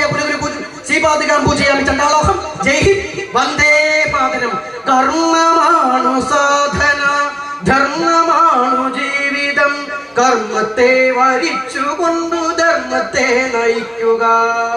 കർമ്മയോഗിയാണു നാം, ധർമ്മയോഗിയാണു നാം. ധർമ്മരക്ഷ ചെയ്തിടുവാൻ കർമ്മമാർഗമേറ്റിടാം. ഭീതിയേതുമില്ലതിൽ വീരചിന്തയുണ്ടതിൽ, ഭീതിയേതുമില്ലതിൽ വീരചിന്തയുണ്ടതിൽ.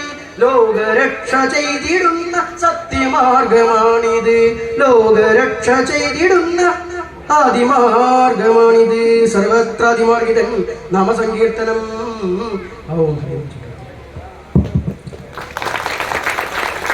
നന്ദി ബാബാജി.